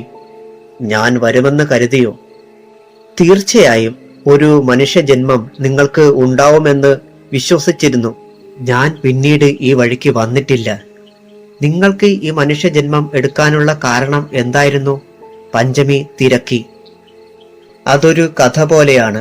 ബാലൻ മാഷ് ഒന്നുകൂടി വേരിൽ അമർന്നിരുന്നു. നേരിയ തണുപ്പുള്ള കാറ്റ് വീശിക്കൊണ്ടിരുന്നു. അതോടൊപ്പം എപ്പോഴും ചലിക്കുന്ന ആലിലകളും ആടിക്കൊണ്ടിരുന്നു. ചിലത് മാത്രം പൊഴിഞ്ഞ് ചിറക് വിരിച്ച് പറക്കുന്നത് പോലെ അന്തരീക്ഷത്തിൽ കൂടി ശ്രീകോവിലിന്റെ മേൽഭാവം കടന്ന് അപ്പുറത്തേക്ക് പോയിക്കൊണ്ടിരുന്നു. ഞാനൊന്ന് കേൾക്കട്ടെ, പറയൂ.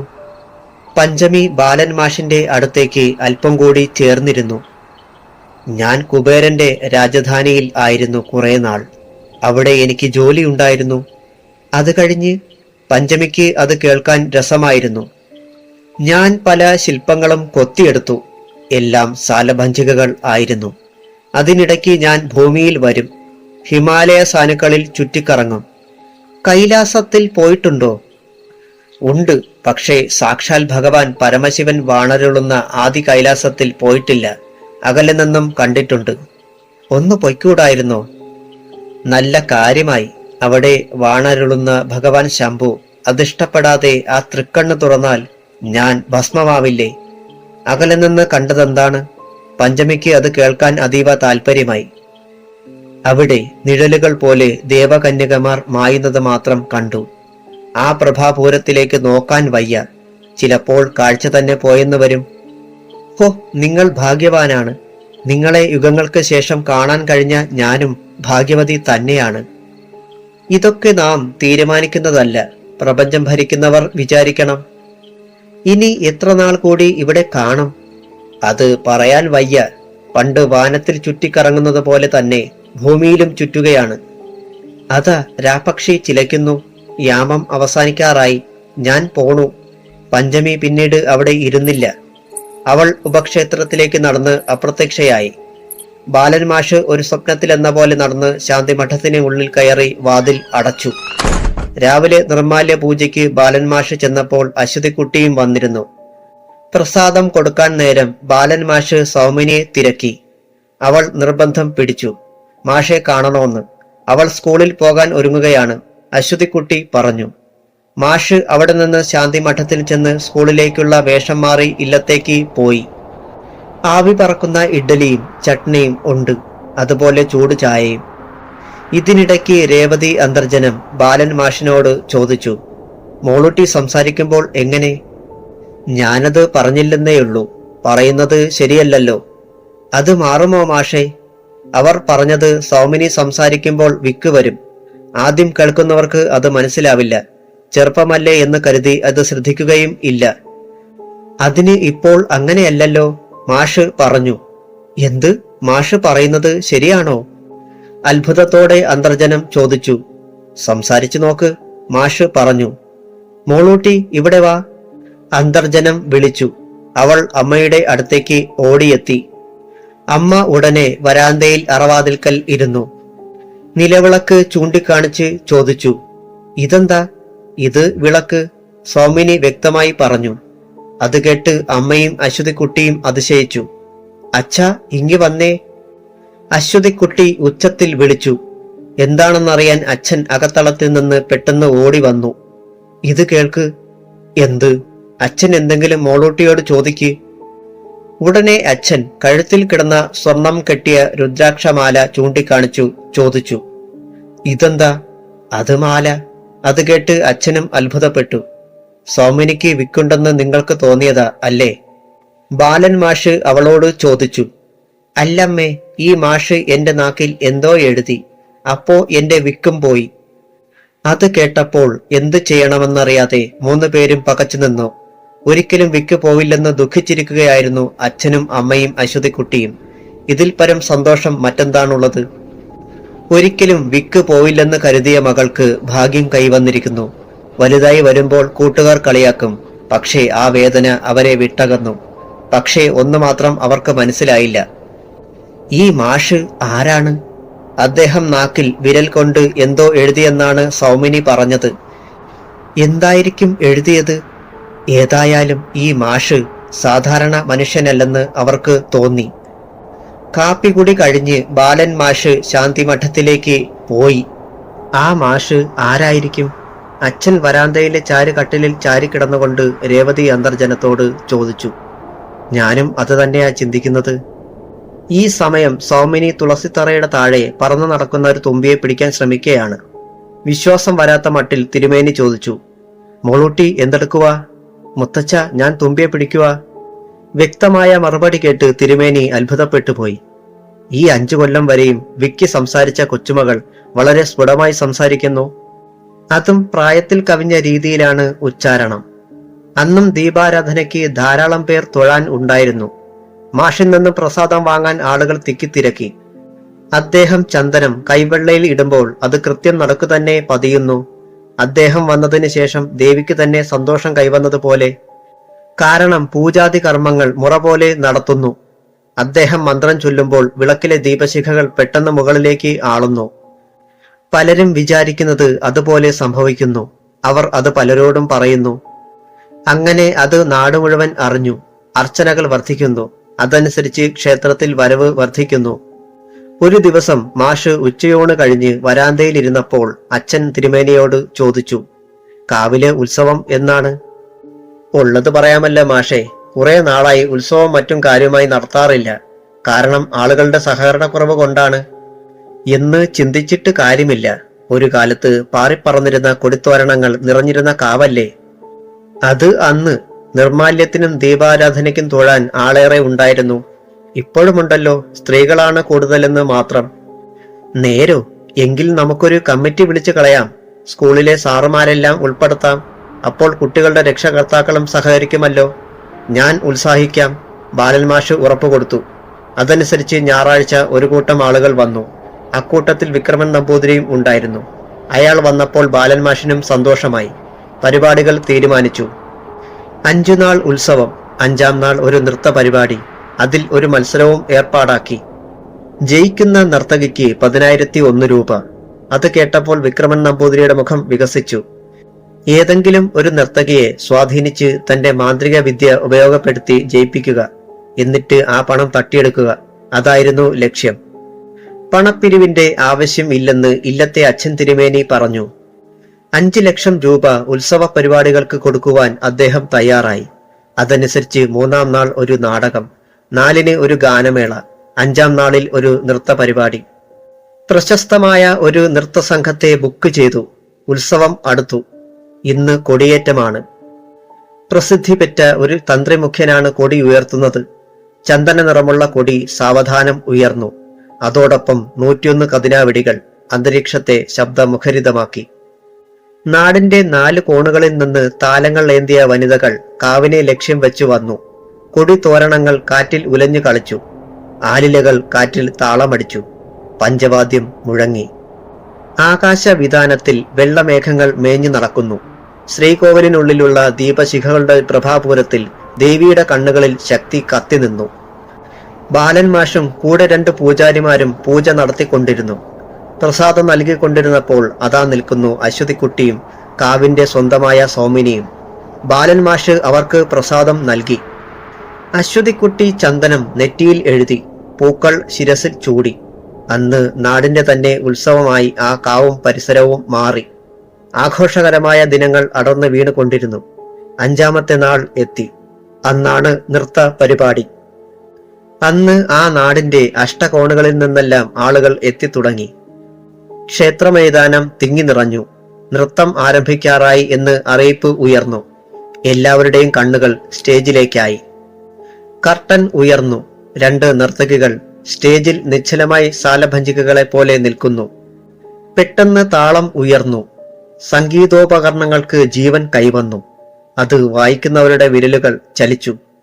ആ താളത്തിനൊത്ത് നർത്തകികളുടെ അവയവങ്ങൾ ഒരേ രീതിയിൽ അംഗവിക്ഷേപങ്ങൾ കാട്ടി. അതിമനോഹരമായ നൃത്തം. എല്ലാവരും സമ്മതിച്ചുപോയി. അടുത്തത് നാഗനൃത്തമായിരുന്നു. അങ്ങനെ ഓരോ നൃത്ത പരിപാടിയും ജനങ്ങൾ ആസ്വദിച്ചു കൊണ്ടിരുന്നു. അടുത്തതായി നമ്മുടെ സ്കൂളിലെ സംഗീത അധ്യാപകൻ വിക്രമൻ നമ്പൂതിരിയുടെ ശിഷ്യ നൃത്തം അവതരിപ്പിക്കുന്നു. തിരുമേനി അതിന് പിന്നണി പാടുന്നു. മാത്രമല്ല, ഈ നർത്തകിയെ തോൽപ്പിക്കാൻ ആർക്കെങ്കിലും കഴിയുമോ എന്ന് സാർ വെല്ലുവിളിക്കുന്നു. കർട്ടൻ ഉയർന്നു. എല്ലാവരുടെയും ദൃഷ്ടി ഒരേ ലക്ഷ്യത്തിൽ ചെന്ന് പതിഞ്ഞു. മഹാമാന്ത്രികനായ വിക്രമൻ നമ്പൂതിരി തന്റെ മാന്ത്രിക ശക്തികൾ ആവേശിപ്പിച്ച നർത്തകിയാണ് നൃത്തം ചെയ്യുവാൻ തുടങ്ങുന്നത്. നൃത്തം ആരംഭിച്ചു. അതിഗംഭീരമായ നൃത്തം, അതുപോലെ സംഗീതവും. അർദ്ധരാത്രി കഴിഞ്ഞിരിക്കുന്നു. പെട്ടെന്ന് വിക്രമൻ നമ്പൂതിരി പാട്ട് നിർത്തി. ഞാൻ വെല്ലുവിളിക്കുന്നു, ഈ നർത്തകിയെ തോൽപ്പിക്കാൻ കഴിവുള്ളവർ ആരെങ്കിലുമുണ്ടോ? ഉണ്ടെങ്കിൽ കയറി വരാം. അടുത്ത നിമിഷം സ്റ്റേജിന്റെ വലതുവശത്ത് ഒരു കാൽച്ചിലങ്കയുടെ ശബ്ദം. ഒരു നർത്തകി സ്റ്റേജിലേക്ക് കടന്നു വരുന്നു. അതേ തുടർന്ന് നാട്ടിവെച്ച മൈക്കിന്റെ അടുത്തേക്ക് ഓടക്കുഴൽ ഊതിക്കൊണ്ട് ബാലൻ മാഷും വന്നു. ആ നർത്തകി മറ്റാരും തന്നെയായിരുന്നില്ല, പഞ്ചമി. ദേവനർത്തകി പഞ്ചമിയായിരുന്നു. ബാലൻ മാഷിന്റെ ഓടക്കുഴലിൽ നിന്ന് നാദതരംഗങ്ങൾ ഉയർന്നപ്പോൾ എവിടെ നിന്നൊക്കെയോ താളമേളങ്ങൾ ഉയർന്നു. അതിമനോഹരമായ നൃത്തം. പഞ്ചമിയുടെ പാദങ്ങൾ സ്റ്റേജിൽ നിന്നുയരുന്നത് പോലെ കാണികൾക്ക് തോന്നി. മാന്ത്രികൻ വിക്രമൻ നമ്പൂതിരി അത്ഭുതപ്പെട്ട് നിന്നു. അദ്ദേഹം മടിച്ചില്ല. എന്തോ കൈക്രിയ അദ്ദേഹം ആരും കാണാതെ കാണിച്ചു. ഈ അവസരത്തിൽ ഒരു സർപ്പം സ്റ്റേജിലേക്ക് കയറി. അത് കാണികളിൽ ചിലർ കണ്ടു. അതാ പാമ്പ്, പാമ്പ്, ആരോ വിളിച്ചു പറഞ്ഞു. ആ സർപ്പം പഞ്ചമിയുടെ കാലിൽ ചുറ്റി മുകളിലേക്ക് കയറി. അപ്പോഴും പഞ്ചമി നൃത്തം ചെയ്തു കൊണ്ടേയിരുന്നു. ആ സർപ്പം ഇഴഞ്ഞ് മുകളിൽ കയറി പഞ്ചമിയുടെ കഴുത്തിൽ ചുറ്റിയ ശേഷം ഫണം ശിരസിൽ അമർത്തിവെച്ചു. കാണികൾ ശ്വാസമടക്കി പിടിച്ച് നോക്കിയിരുന്നു. അതൊന്നും കണ്ടിട്ട് യാതൊരു കൂസലുമില്ലാതെ ബാലൻ മാഷ് പുല്ലാങ്കുഴൽ വായിച്ചു കൊണ്ടിരുന്നു. നൃത്തം നടന്നുകൊണ്ടിരുന്നു. ആദ്യം നൃത്തം ചെയ്ത നർത്തകി പേടിച്ച് ഒരു വശത്തേക്ക് മാറി നിന്നു. അപ്പോൾ മറ്റൊരു സംഭവം നടന്നു. ആ സർപ്പം പതുക്കെ കഴുത്തിൽ നിന്ന് ഉയർന്ന് ശിരസിന് മുകളിൽ കയറി ഇരുന്നു. പെട്ടെന്ന് ആ സർപ്പം പഞ്ചമിയുടെ ശിരസിൽ നിന്ന് വിക്രമൻ നമ്പൂതിരിയുടെ നേർക്ക് ഒറ്റച്ചാട്ടം. അതൊരു പറക്കൽ പോലെ ആയിരുന്നു. മന്ത്രവാദി വിക്രമൻ നമ്പൂതിരി സ്റ്റേജിൽ നിന്നിറങ്ങി ഓടി. പിന്നാലെ അയാൾ കൊണ്ടുവന്ന നർത്തകിയും. പഞ്ചമിയുടെ നൃത്തം പകുതി കഴിഞ്ഞു. അപ്പോൾ നേരിയ കാറ്റും വീശി. ആലിലകൾ കാറ്റിൽ താളമടിച്ചു. എവിടെ നിന്നോ ഇലഞ്ഞിപ്പൂക്കൾ പറന്നുവന്ന് കാണികളുടെ ദേഹത്ത് പതിച്ചു. പാലപ്പൂവിന്റെ സുഗന്ധം അവിടെ പരന്നു. നൃത്തം അവസാനിച്ചു. തിരശീല വീണു. പഞ്ചമി സ്റ്റേജിന്റെ ഒരു വശത്തേക്ക് മാറി ഇരുളിൽ മറഞ്ഞു. അല്പം കഴിഞ്ഞ് അനൗൺസ്മെന്റ് ഉണ്ടായി. അവസാനം നൃത്തം ചെയ്ത നർത്തകിക്ക് 10,000 രൂപ സമ്മാനം. സ്റ്റേജിൽ വന്ന് വാങ്ങണം. പക്ഷേ ആരും വാങ്ങാൻ വന്നില്ല. ഉടനെ ബാലൻ മാഷ് മുന്നോട്ട് വന്ന് പറഞ്ഞു, ഞാൻ ഇത് വാങ്ങുന്നു. നൃത്തസംഘത്തിന്റെ ഉടമ അടുത്തു വരൂ. അപ്പോൾ ഒരാൾ സ്റ്റേജിൽ വന്നു. ഈ തുക ഞാൻ നിങ്ങൾക്ക് തരുന്നു. ഇത് നിങ്ങളുടെ സംഘത്തിൽ പാവപ്പെട്ട നർത്തകികൾക്ക് നിങ്ങൾ നൽകുക എന്ന് പറഞ്ഞ് കവർ അയാളുടെ കയ്യിൽ കൊടുത്തു. അയാൾ നന്ദിപൂർവം വാങ്ങി. പരിപാടി അവസാനിച്ചു. ആളുകൾ പിരിഞ്ഞു. അപ്പോൾ അശ്വതിക്കുട്ടിയും സൗമിനിയും ബാലൻ മാഷിന്റെ അടുത്തേക്ക് വന്നു. മാഷ് വരുന്നില്ലേ? ആ നൃത്തം ചെയ്ത പെൺകുട്ടിയെ കൂടി കൊണ്ടുപോരൂ. ഇന്ന് ഇല്ലത്ത് കിടക്കട്ടെ, നാളെ പറഞ്ഞയക്കാം, അശ്വതിക്കുട്ടി പറഞ്ഞു. അശ്വതിക്കുട്ടി ധരിച്ചത് പരിപാടിക്കായി മാഷ് നാട്ടിൽ നിന്ന് ഒരു നർത്തകിയെ കൊണ്ടുവന്നുവെന്നാണ്. ആ കുട്ടി അതിന്റെ വീട്ടുകാരുടെ കൂടെ പോയി. എങ്ങനെ അവർ വന്നു? അവർ കാറിലാ വന്നത്. അശ്വതിക്കുട്ടി അത് വിശ്വസിച്ചു. നിങ്ങൾ പൊയ്ക്കോളൂ, ഞാൻ ഇന്ന് മഠത്തിൽ കിടന്നോളാം, മാഷ് പറഞ്ഞു. അതിനുശേഷം ശാന്തി മഠത്തിലേക്ക് പോവുകയും ചെയ്തു. അല്പസമയം കഴിഞ്ഞ് പഞ്ചമി വാതിലിൽ മുട്ടി. ദേവദത്ത, എണീക്കൂ, അവൾ വിളിച്ചു. അത് പ്രതീക്ഷിച്ചെന്ന പോലെ ബാലൻ മാഷ് വാതിൽ തുറന്നു. പൂർണ്ണ ചന്ദ്രശോഭയിൽ പഞ്ചമി നിൽക്കുന്നു. നൃത്തരംഗത്ത് കണ്ട അതേ ഉടയാടകളോടെ. നൃത്തം കലക്കി. എല്ലാവരും അന്തം വിട്ടിരുന്നു പോയി ആ കാഴ്ച കണ്ട്. ഏത് കാഴ്ച? ആ സർപ്പം ഇഴഞ്ഞു കയറിയതും അത് മൂർധാവിൽ ഇരുന്നതും പിന്നീടുണ്ടായതും. അതാ മാന്ത്രികൻ ചെയ്തതാണ്. കൂടുതൽ എന്തെങ്കിലും പ്രവർത്തിക്കണമെന്ന് കരുതിയതാ. പിന്നീടത് വേണ്ടെന്ന് വെച്ചു. അതെന്താ? കേൾക്കട്ടെ. ആ സർപ്പത്തോട് പറഞ്ഞാൽ അയാളെ വകവരുത്തില്ലേ? പക്ഷേ ക്ഷേത്രാങ്കണത്തിൽ വെച്ച് അത് ശരിയല്ലെന്ന് തോന്നി. അതൊക്കെ പോട്ടെ, നൃത്തം അസലായിരുന്നു. ദേവനൃത്തം പോലെ തന്നെയായിരുന്നു. ബാലൻ മാഷ് അവളെ ആകെയൊന്ന് നോക്കി. ഞാൻ നൃത്തം ചെയ്തപ്പോൾ ശ്രീകോവിലിനുള്ളിൽ ഒരു പ്രകാശം കണ്ടു, അടഞ്ഞ വാതിൽ പഴുതിലൂടെ. ഞാനും അത് കണ്ടിരുന്നു. ദേവി പഞ്ചമിയുടെ നൃത്തം കാണുകയായിരുന്നു. ദേവിക്ക് ഇഷ്ടപ്പെട്ടോ ആവോ? തീർച്ചയായും ഇഷ്ടപ്പെട്ട് കാണും. ഇന്ദ്രസദസ്സിൽ ചെയ്തിട്ടുള്ളത് പോലെ തന്നെയായിരുന്നു. മാത്രമോ, ആ പുല്ലാങ്കുഴലിന്റെ നാദം എത്ര മനോഹരം! അതുപോലെ അശരീരി പോലെ ദേവഗണങ്ങൾ വായിച്ച പിന്നണി. ഉള്ളുകള്ളികൾ ആർക്കും മനസ്സിലാവില്ലെങ്കിലും തക്ക സമയത്ത് അത് വേണമായിരുന്നു. ഇനി മറ്റൊരു സംഗതി. പഞ്ചമി അല്പം കൂടി അടുത്തേക്ക് നീങ്ങി നിന്നു. എന്താണ്? ആ മാന്ത്രികനെ സൂക്ഷിക്കണം. അയാൾ ഒരു നികൃഷ്ട മനസ്ഥിതിക്കാരനാണ്. എന്തു ചെയ്യാനും മടിക്കില്ല. എന്നെയാണോ ഉദ്ദേശിച്ചത്? കൊള്ളാം, നിങ്ങൾ അതിലും വലിയ ആളല്ലേ. അതല്ല ഞാൻ സൂചിപ്പിച്ചത്. പിന്നെ ആ ഇല്ലത്തുള്ളവരെ, പ്രത്യേകിച്ച് ആ അശ്വതിക്കുട്ടിയെ അയാൾ ഉപദ്രവിക്കും. എന്നിട്ട് നിങ്ങളുടെ പേരിൽ സംശയം ഉണ്ടാക്കും. അങ്ങനെയാണോ? അതെ, അയാൾ അത് ചെയ്യും. സൂക്ഷിക്കണം. ഞാൻ ശ്രദ്ധിച്ചോളാം. വരുന്നോ? നമുക്ക് അല്പസമയം ഇരിക്കാം. വരൂ. പഞ്ചമി ക്ഷണിച്ചു. ബാലൻ മാഷ് അവളെ പിന്തുടർന്നു. ചെന്ന് ആൽച്ചുവട്ടിൽ ഇരുന്നു. പിന്നെ അശ്വതിക്കുട്ടി എങ്ങനെ? പഞ്ചമി തിരക്കി. പാവമാണ്. അതെ, പണ്ടൊരു ശാന്തിക്കാരൻ ഇവിടെ വന്നിരുന്നു. കാഴ്ചയിൽ നിങ്ങളെപ്പോലെ തന്നെ. ആ സംശയം എനിക്കും ഉണ്ടായി. കാരണം ആ കുട്ടി എന്നെ കണ്ടയുടനെ അരികത്ത് വന്ന് ഒട്ടിച്ചേർന്ന് നിന്നു. അതെ, ആ കുട്ടിക്ക് 3 വയസ്സുള്ളപ്പോൾ അയാൾ പോയി. അയാൾ മോശമാണ്. എന്റെ ശിലാരൂപത്തിൽ അയാൾ എപ്പോഴും തുറച്ചു നോക്കുമായിരുന്നു. ചിലപ്പോൾ ഇതുപോലെ ഇറങ്ങിച്ചെന്നെങ്കിലോ എന്ന് കരുതിയായിരിക്കും. അതെ, ഒരിക്കൽ അയാൾ എന്റെ അടുത്ത് വന്ന് കവളിൽ സ്പർശിച്ചു. അപ്പോൾ എന്റെ കഴുത്തിന് പിന്നിൽ ഇരുന്ന കരിവണ്ട് ആ കയ്യിൽ കുത്തി. ഹോ ഹോ, വിചിത്രമായിരിക്കുന്നു. അയാൾ പേടിച്ച് വിറച്ചുപോയി. കൈക്ക് നീര് കൊണ്ടു. ഒരു ശിലയായി നിന്ന എന്നെ കാമിച്ച അയാൾ ഒരു പെൺകുട്ടിയെ വശീകരിച്ച് വേളി കഴിക്കാതിരിക്കുമോ? ഏതിനും കഷ്ടമായി പോയി. ഞാൻ വന്നത് അവൾക്ക് ഒരു നിധി കിട്ടിയതുപോലെയാണ്. അതെ, ഞാനും അത് മനസ്സിലാക്കി. പക്ഷേ എനിക്ക് അത് പറ്റുമോ? എന്തുകൊണ്ട്? നിങ്ങൾ മനുഷ്യജന്മം എടുത്തിരിക്കുകയല്ലേ? അതൊക്കെ ശരി പഞ്ചമി. എനിക്ക് അത്തരത്തിലുള്ള കാഴ്ചപ്പാടുകളില്ല. ഞാനിപ്പോഴും എൻ്റെ പഴയ ജന്മത്തിൽ തന്നെ കുരുങ്ങിക്കിടക്കുകയാണ്. അതിൽ നിന്ന് മോചനമുണ്ടെന്ന് തോന്നുന്നില്ല. അതാണോ ഇത്രയും നാൾ വേളി കഴിക്കാതിരുന്നത്? അതെ, പല ആലോചനകളും വന്നതാണ്. എനിക്ക് ഇഷ്ടപ്പെട്ടില്ല. ഈ സമയം രാപ്പക്ഷി ചിലച്ചു. യാമം അവസാനിക്കാറായി. പഞ്ചമി ഉപക്ഷേത്രത്തിലേക്ക് പോയി. അടുത്ത ദിവസം സ്കൂളിന് അവധിയായിരുന്നു. ഉച്ചയൂണിന് ശേഷം ബാലൻ മാഷ് പോകാൻ ഭാവിച്ചപ്പോൾ അശ്വതിക്കുട്ടി വിളിച്ചു. മാഷെ, നമുക്ക് പാറകൾ രാമസേതു നിർമ്മിച്ചിരിക്കുന്ന സ്ഥലത്ത് പോകാം. വളരെ വിചിത്രമായ ഒരു കാഴ്ച കാണിച്ചു തരാം. എന്താണത്?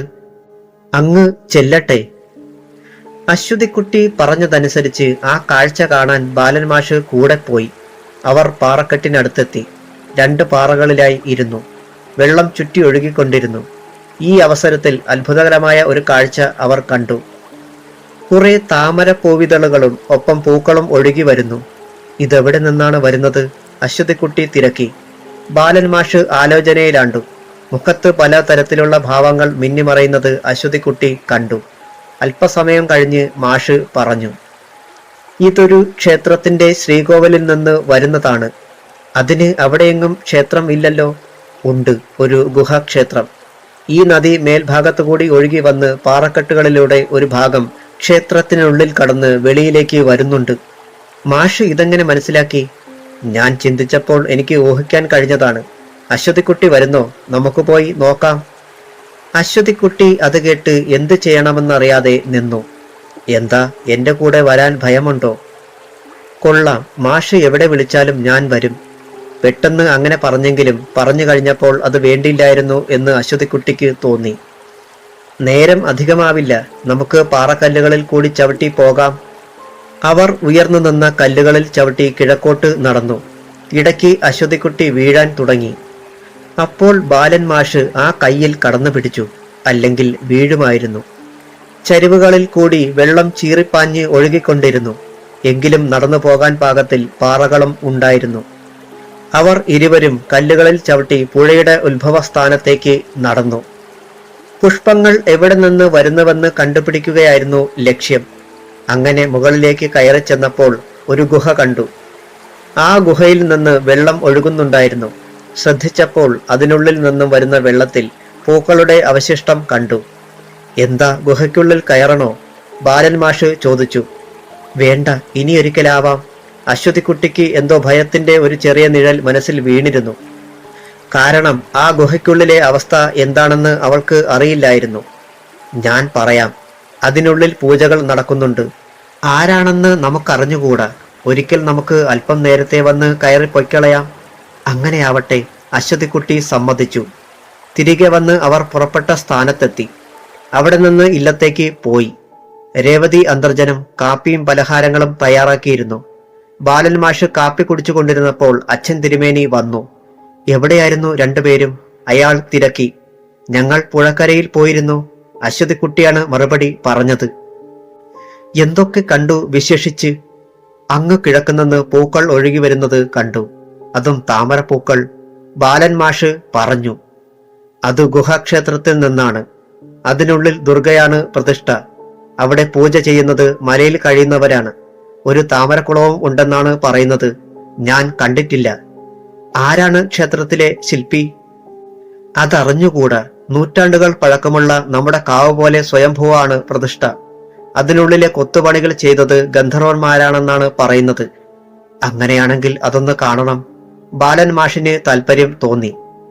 അപ്പോൾ മുതൽ മാഷിന്റെ മസ്തിഷ്കത്തിൽ ആ ഗുഹാക്ഷേത്രത്തിനുള്ളിലെ കാഴ്ചകൾ തെളിഞ്ഞു മാഞ്ഞുകൊണ്ടിരുന്നു. കാപ്പികുടി കഴിഞ്ഞ് ശാന്തിമഠത്തിലേക്ക് പോയി. ദീപാരാധന കഴിഞ്ഞ് ഇല്ലത്ത് ചെന്നു.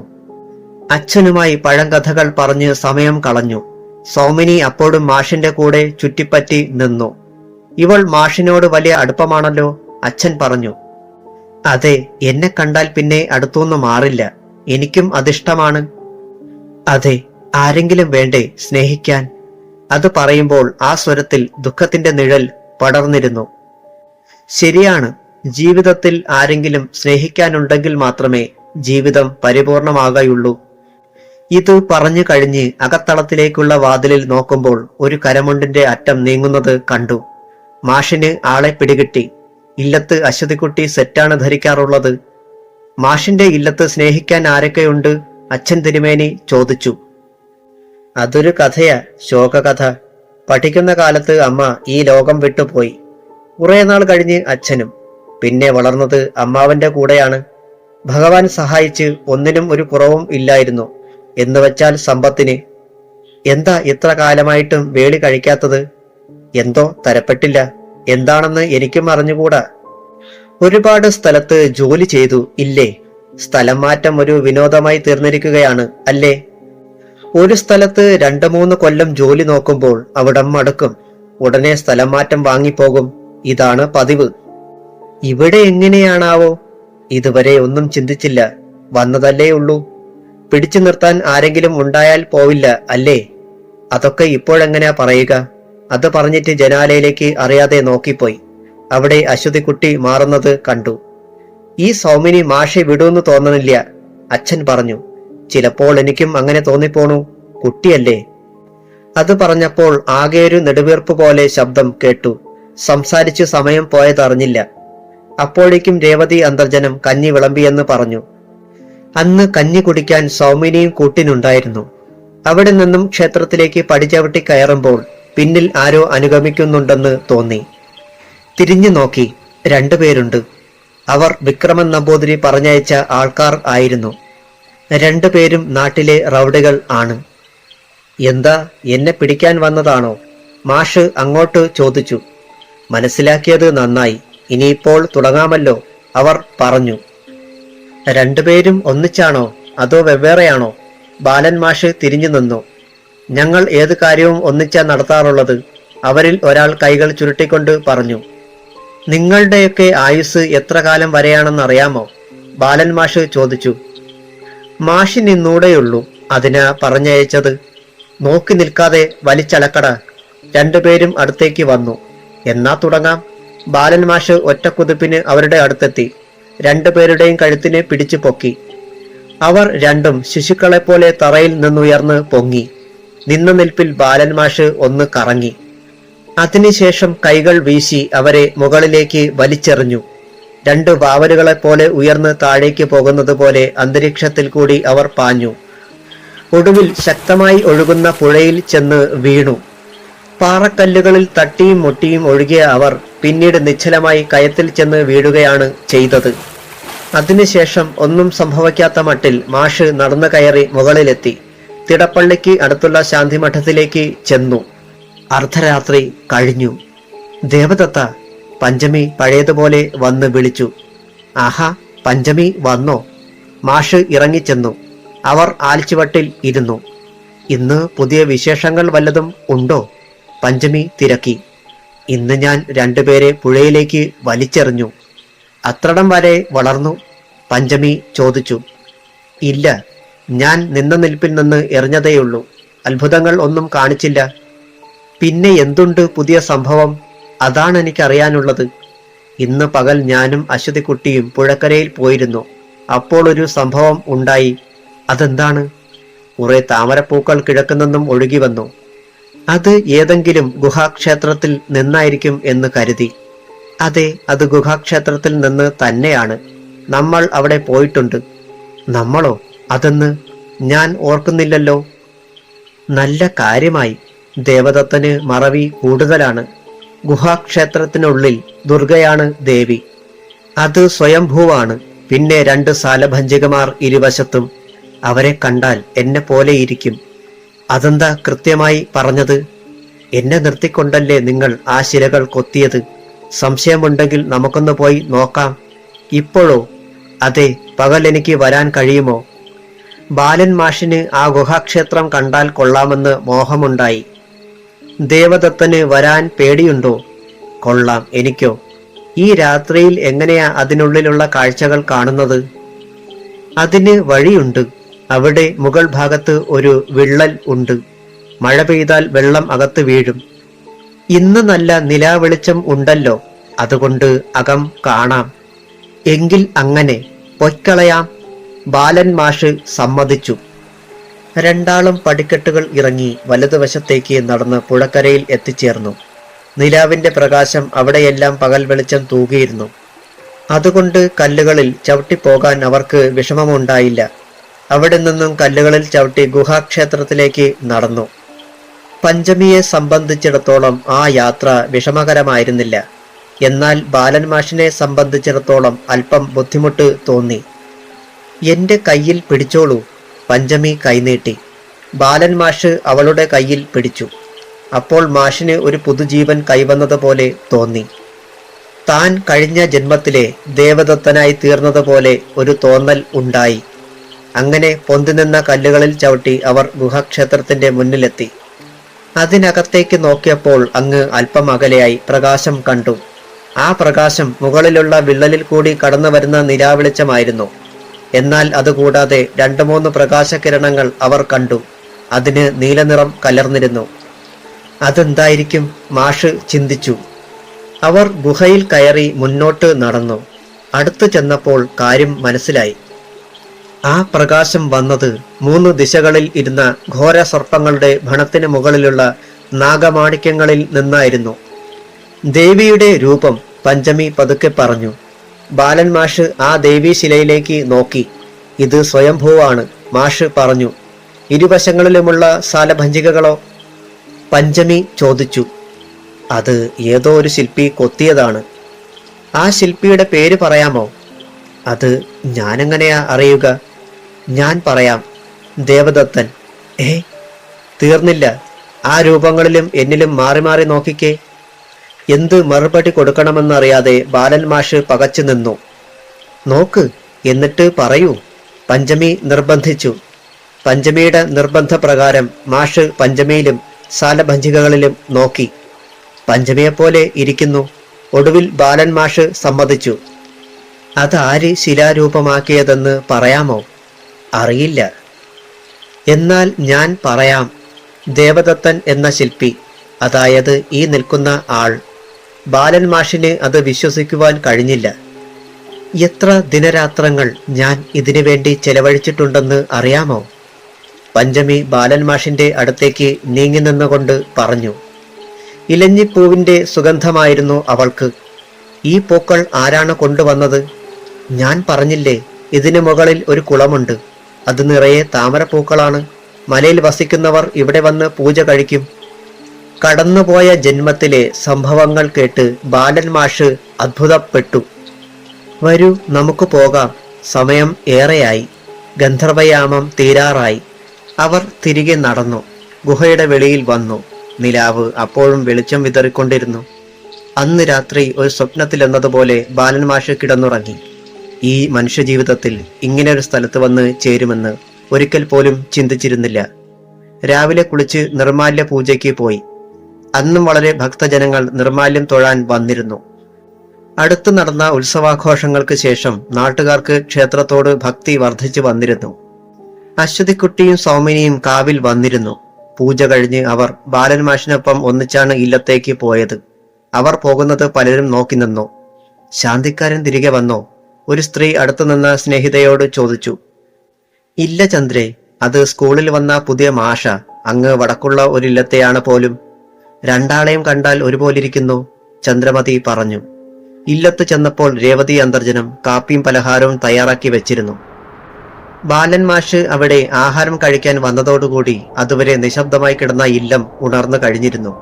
മാത്രമല്ല, സൗമിനിയുടെ വിക്ക് മാറിയത് മാഷിന്റെ എന്തോ അത്ഭുത ശക്തി കൊണ്ടാണെന്ന് അവർ വിശ്വസിച്ചു കഴിഞ്ഞു. കാപ്പികുടി കഴിഞ്ഞ് മാഷ് വരാന്തയിൽ വന്നിരുന്നു. ഞാൻ പടിഞ്ഞാറേ പുരയിടത്തിലേക്ക് പോവാ, അവിടെ തേങ്ങയിടയില, 5-8 പണിക്കാരുണ്ട്. അച്ഛൻ തിരുമേനി ഇറങ്ങി നടന്നു. ആ പുരയിടത്തിൽ ഒരു കോണിൽ തേങ്ങയിട്ട് തീരുമ്പോൾ അടുത്തത് ഇടാൻ പാകമായിരിക്കും. ലോറിയിലാണ് തേങ്ങ കൊപ്രത്തളത്തിലേക്ക് കൊണ്ടുപോവുക. അതുപോലെ 100 പറ വിതയ്ക്കുന്ന 2 നിലം കിടപ്പുണ്ട്. ആണ്ടിൽ ഇപ്പോൾ 2 കൃഷി നടക്കുന്നു. എല്ലാം നോക്കി നടത്താൻ കാര്യക്കാരുമുണ്ട്. ഇതൊക്കെയാണെങ്കിലും ഇല്ലത്ത് ഒരു ഉണർവില്ല. കാരണം മേലിൽ ഇതൊക്കെ നോക്കി നടത്തുവാൻ ആരാണുള്ളത്? അശ്വതിക്കുട്ടിയാണെങ്കിൽ വിധവയെ പോലെ നിൽക്കുന്നു. ഒരു കുട്ടിയാണെങ്കിൽ അച്ഛനില്ലാതെ കഴിയുന്നു. സമാധാനം എന്തെന്ന് ആ കുടുംബം അറിയുന്നില്ല. നേരം വെളുക്കുന്നു, ഇരുളുന്നു, അത്ര തന്നെ. ഇതൊക്കെ എപ്പോഴും ചിന്തിച്ച് രേവതി അന്തർജനത്തിന്റെ കണ്ണുകൾ ഈറനണിഞ്ഞിരിക്കുന്നു. സന്തോഷത്തോടെ ഒന്ന് ചിരിച്ചിട്ട് വർഷങ്ങൾ കഴിഞ്ഞിരിക്കുന്നു. എന്നാൽ ഇപ്പോൾ അതിന് ചില മാറ്റങ്ങൾ വന്നിരിക്കുന്നു. അതിന് കാരണക്കാരൻ ബാലൻ മാഷ് തന്നെയാണ്. മാഷ് ഇപ്പോൾ ആ കുടുംബത്തിലെ അംഗത്തെ പോലെ തന്നെയാണ്. നഷ്ടപ്പെട്ടുപോയ എന്തിനെയോ തിരിച്ചു കിട്ടിയ പ്രതീതിയാണുള്ളത്. അശ്വതിക്കുട്ടിയും ചില സ്വപ്നങ്ങൾ നെയ്തെടുക്കുന്നുണ്ടായിരുന്നു. മാഷ് ഇപ്പോൾ അവളുടെ ഹൃദയത്തിന്റെ ചുവരിൽ തെളിഞ്ഞ് വരുന്ന ഒരു ചിത്രമായി കഴിഞ്ഞിരുന്നു. എന്തേ മാഷ് ആലോചിക്കുന്നത്? രേവതി അന്തർജനം ചോദിച്ചു. ഞാൻ ആലോചിക്കുന്നത് ഈ പുതിയ ജീവിതത്തെക്കുറിച്ചാണ്. അതെന്താ പുതിയ ജീവിതം? രേവതി അന്തർജനത്തിന് അതെന്താണെന്ന് കേൾക്കാൻ താല്പര്യമായി. ഇതിനു മുമ്പ് ജോലി ചെയ്തിടത്തെല്ലാം ഞാൻ തനിച്ചായിരുന്നു. എന്ന് വച്ചാൽ അന്തർജനത്തിന് എന്താണതെന്ന് മനസ്സിലായില്ല. സ്കൂളിനോട് ചേർന്നുള്ള ഏതെങ്കിലും ഒരു മുറിയിൽ താമസിക്കും. ഹോട്ടലിൽ നിന്ന് ആഹാരം കഴിക്കും. വല്ലപ്പോഴും അകലെയുള്ള ക്ഷേത്രത്തിൽ പോയെങ്കിലായി, അത്ര തന്നെ. ഇവിടെ വന്നപ്പോൾ അതിനൊക്കെ മാറ്റം വന്നു ഇല്ലേ? അന്തർജനം ചോദിച്ചു. അതെ, ജോലി കിട്ടിയതു മുതൽ യാത്രയായിരുന്നു. ഒരു സ്ഥലത്തും അധികനാൾ നിൽക്കുന്ന ശീലമില്ല. ഈ സമയം അശ്വതിക്കുട്ടി അകത്തളത്തിൽ ജനലിനരികെ വന്ന് നിൽക്കുന്നുണ്ട്. അവർ പറയുന്നത് ശ്രദ്ധിക്കുന്നുമുണ്ട്. മാഷ് പറഞ്ഞു നിർത്തിയത് കേട്ടപ്പോൾ മാറിടത്തിൽ ഒരു വേലിയേറ്റമുണ്ടായി. അശ്വതിക്കുട്ടിയെ സംബന്ധിച്ചിടത്തോളം ബാലൻ മാഷ് ഒരു അത്താണിയായിരുന്നു. 2 വർഷമായി താൻ അനുഭവിച്ച വേദനകൾക്ക് ഒരു ശമനം വന്നതുപോലെ. ഒരു നാടിന്റെ നല്ലൊരു ഭാഗം സ്വന്തമാണെങ്കിലും തനിക്ക് സ്വന്തമെന്ന് പറയാൻ യാതൊന്നുമില്ലായിരുന്നു. അങ്ങനെയിരിക്കെയാണ് ബാലൻ മാഷ് ഇല്ലത്ത് വന്നത്. ശാന്തിപ്പണി കൂടി അറിയാവുന്ന ആളായതുകൊണ്ട് ആൾക്കാർക്ക് എതിരഭിപ്രായം പറയുവാനുള്ള അവസരമില്ല. അടുത്ത നാൾ സ്കൂളിൽ പോയി ടീച്ചേഴ്സ് റൂമിൽ ബാലൻ മാഷ് കുറെ സമയം ഇരുന്നു. ബെൽ അടിക്കാൻ ഇനിയും 1/2 മണിക്കൂർ ഉണ്ട്. ചിലർ ഇരുന്ന് കോമ്പോസിഷൻ നോക്കുന്നു, മറ്റു ചിലർ നോട്ട് എഴുതുന്നു. ഈ സമയം വാസന്തി ടീച്ചർ ഉപവിഷ്ടയായി. എന്താ മാഷേ ഇല്ലത്ത് വിശേഷങ്ങൾ? അവർ ബാഗ് ഭിത്തിയോട് ചേർത്ത് വെച്ചിട്ട് ചോദിച്ചു. കോവിലകത്ത് എന്തുണ്ട് പുതുതായി, കേൾക്കട്ടെ? ബാലൻ മാഷ് തിരിച്ചടിച്ചു. അത് പറഞ്ഞാൽ ഒരുപാടുണ്ട്. ചുരുക്കി പറഞ്ഞാൽ കേൾക്കാൻ സുഖമുണ്ട്. മാഷിന് ഒന്നും തന്നെ വിശദമായി അറിയണമെന്നില്ല അല്ലേ? കൊള്ളാം. അങ്ങനെ അറിയാൻ തുടങ്ങിയാൽ ഈ ജന്മം കൊണ്ട് തീരില്ല. ജന്മാന്തരങ്ങളിൽ വിശ്വാസമുണ്ടോ? വാസന്തി ടീച്ചറുടെ അടുത്ത ചോദ്യം. ഉണ്ട്. നമ്മളൊക്കെ കഴിഞ്ഞ ജന്മത്തിലും ഉണ്ടായിരുന്നു, ഇപ്പോഴുമുണ്ട്, ഇനിയും ഉണ്ടാകും. ഇതാര് പറഞ്ഞതാണ്? അറിഞ്ഞുകൂടെ? കോവിലകത്ത് വളർന്ന ഒരാളായിട്ടും ഇങ്ങനെയുള്ള പുരാണങ്ങളൊന്നും പറഞ്ഞു തരാൻ അവിടെ ആരും തന്നെ ഇല്ല. അതുപോട്ടെ, ഞാൻ ചോദിച്ചതിന് മറുപടി.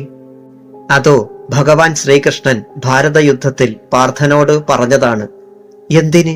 അത് അർജുനൻ പറഞ്ഞു. ആ കാണുന്നതൊക്കെ എന്റെ സഹോദരങ്ങളാണ്. അവരെ ഞാൻ എങ്ങനെ വധിക്കും എന്ന് ഭഗവാനോട് ചോദിച്ചു. അതിന് ഭഗവാൻ കൊടുത്ത മറുപടിയാണ്, അവരൊക്കെ മുമ്പും ഉണ്ടായിരുന്നു, ഇപ്പോഴും ഉണ്ട്.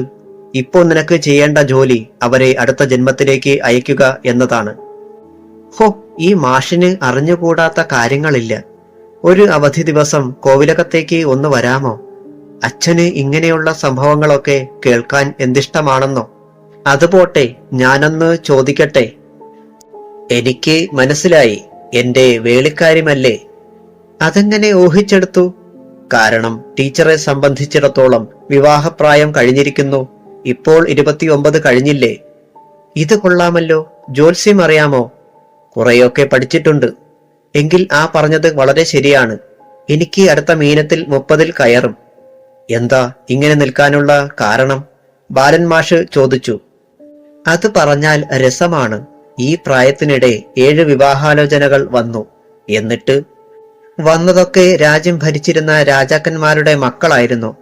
എന്നിട്ട് അതൊക്കെ വേണ്ടെന്ന് വെക്കാൻ കാരണം? അവർക്കൊക്കെ എന്റെ അച്ഛന്റെ പ്രായം ഉണ്ടായിരുന്നു. അത് കേട്ടപ്പോൾ ബാലൻ മാഷിന്റെ മുഖം വാടി. അപ്പോൾ എന്നും ഇങ്ങനെ നിൽക്കാനാണോ ഭാവം? അതാണ് ഞാനും ചിന്തിക്കുന്നത്. ഇനി എന്തിന് മുന്നോട്ട് ജീവിക്കണമെന്ന് പോലും ചിലപ്പോൾ ചിന്തിച്ചു പോകാറുണ്ട്. ബാലൻ മാഷ് അതിന് മറുപടി പറഞ്ഞില്ല. താൻ ഇടപെടുന്നവരൊക്കെ ദുഃഖങ്ങളുടെ പ്രതീകങ്ങളാണ്. എല്ലാവർക്കും പറയാനുണ്ട് ഓരോ വേദനയുടെ കഥകൾ. ഇതിനു മുമ്പ് ജോലി ചെയ്തിടത്തൊക്കെ ഇതേ അനുഭവമായിരുന്നു. അവിടെ നിന്നൊക്കെ രക്ഷപ്പെട്ടു വന്നപ്പോൾ ഇവിടെ അതിൽ ഇരട്ടി വേദനകൾ അടിഞ്ഞുകൂടി കിടക്കുകയാണ്. ഒരിടത്ത് ഭർത്താവ് ഉപേക്ഷിച്ചു പോയ അശ്വതിക്കുട്ടി, അച്ഛനാണെന്ന് തെറ്റിദ്ധരിച്ച് തന്നോട് താല്പര്യം കാണിക്കുന്ന സൗമിനി എന്ന പെൺകുട്ടി. അവളുടെ ഇപ്പോഴത്തെ വിചാരം അച്ഛനെ തിരിച്ചു കിട്ടി എന്നാണ്. അശ്വതിക്കുട്ടിക്കും അത്തരത്തിലുള്ള തോന്നലുകൾ എന്തെങ്കിലും ഉണ്ടോ ആവോ? കഴിഞ്ഞ ജന്മത്തിൽ കണ്ടുമുട്ടിയ പഞ്ചമി എന്ന ദേവകന്യക, അവളും കാലങ്ങളായി വേദന അനുഭവിച്ച് കഴിയുകയായിരുന്നു. അപ്പോഴാണ് തന്നെ വീണ്ടും കണ്ടുമുട്ടിയത്. തന്റെ കഴിഞ്ഞ ജന്മത്തിൽ മറന്നുപോയ കാര്യങ്ങളെ വീണ്ടും അവൾ പുതുക്കിക്കൊണ്ടുവന്നിരിക്കുന്നു. അവൾക്കും തന്നിൽ എന്തെങ്കിലും മോഹം കാണുമോ ആവോ? 1000 ദിവ്യ സംവത്സരങ്ങൾക്ക് മുമ്പ് കണ്ടുമുട്ടിയ അവളെ താനാണ് ഭൂലോകത്തിൽ ദേവിയുടെ അംഗരക്ഷകയാക്കിയത്. മാഷെന്താ ആലോചിക്കുന്നത്? വാസന്തി ടീച്ചർ ചോദിച്ചു. ഞാൻ എന്നെക്കുറിച്ച് ചിന്തിക്കുകയായിരുന്നു. അതെന്താ? ഒരുപാട് ചിന്തിക്കാനുണ്ട് വാസന്തി. അല്ല ടീച്ചറെ. അതെന്താ ടീച്ചർ എന്നാക്കിയത്? എന്നെ വാസന്തി എന്ന് വിളിച്ചോളൂ. ഒരു തിരുമേനി എന്നെ പേര് വിളിക്കുന്നതിൽ ഞാൻ അഭിമാനിക്കുന്നു. മാത്രമല്ല, എന്നെ പേര് പറഞ്ഞു വിളിക്കാൻ അന്യരിൽ ആരാണുള്ളത്? ശരിയാണ് പറഞ്ഞത്. വാസന്തിയും ഒരു ദുഃഖത്തിന്റെ പ്രതീകമാണ്, ബാലൻ മാഷ് പറഞ്ഞു. അതെ, തികച്ചും സത്യമാണ്. ഞാൻ അനുഭവിക്കുന്ന വേദന മറ്റാരോട് പറയാൻ? ചിലപ്പോൾ കുടുംബത്തിൽ എന്നേക്കാൾ പ്രായം കുറഞ്ഞ ബന്ധുക്കൾ കുട്ടികളുമായി വരുമ്പോൾ ഞാൻ അവരറിയാതെ കണ്ണീർ തുടയ്ക്കാറുണ്ട്. ഒരു തരത്തിൽ അല്ലെങ്കിൽ മറ്റൊരു തരത്തിൽ എല്ലാവരും ദുഃഖിതരാണ്. അത് പറഞ്ഞു തീർത്താൽ അല്പമെങ്കിലും ആശ്വാസം കിട്ടും. മാഷ് ചോക്കുകൊണ്ട് മേശയിൽ 2 കണ്ണുകൾ വരച്ചു. അതിൽ കണ്ണുനീർ തുള്ളികളും. ഈ സമയം വിക്രമൻ നമ്പൂതിരി സാർ കയറി വന്നു. എന്താ ബാലൻ മാഷ് പതിവില്ലാതെ വാസന്തിയോട് സംസാരിക്കുന്നത്? അദ്ദേഹം ചോദിച്ചു. ഞാൻ സംഗീതം പഠിക്കുകയായിരുന്നു, ബാലൻ മാഷ് പറഞ്ഞു. അതെനിക്കിട്ടൊന്ന് വെച്ചതാണല്ലോ. നമുക്കൊന്ന് പയറ്റി നോക്കാം. അങ്ങനെയാണെങ്കിൽ അങ്ങനെ, ബാലൻ മാഷ് മറുപടി കൊടുത്തു. അത് മറ്റ് അധ്യാപകരും കേട്ടു. വളരെ പ്രഗത്ഭനായ സംഗീത വിദ്വാൻ വിക്രമൻ നമ്പൂതിരി സാറിനോട് ബാലൻ മാഷ് മത്സരിക്കാൻ പോണെന്ന് പറഞ്ഞപ്പോൾ മറ്റ് അധ്യാപകർ അത്ഭുതപ്പെട്ടു. നമ്പൂതിരി സാർ ഒരു സംഗീത വിദ്വാനാണ്, ഒപ്പം അറിയപ്പെടുന്ന ഒരു മന്ത്രവാദിയും. അതിൽ രുദ്രമന്ത്രങ്ങൾക്കാണ് കൂടുതൽ പ്രസക്തി. അത് രഹസ്യമായ ഒരു വസ്തുതയാണ്. അതിന് പറ്റിയ അവസരമെന്നാണ്? വിക്രമൻ നമ്പൂതിരി ചോദിച്ചു. അവസരം ഞാൻ പറയാം.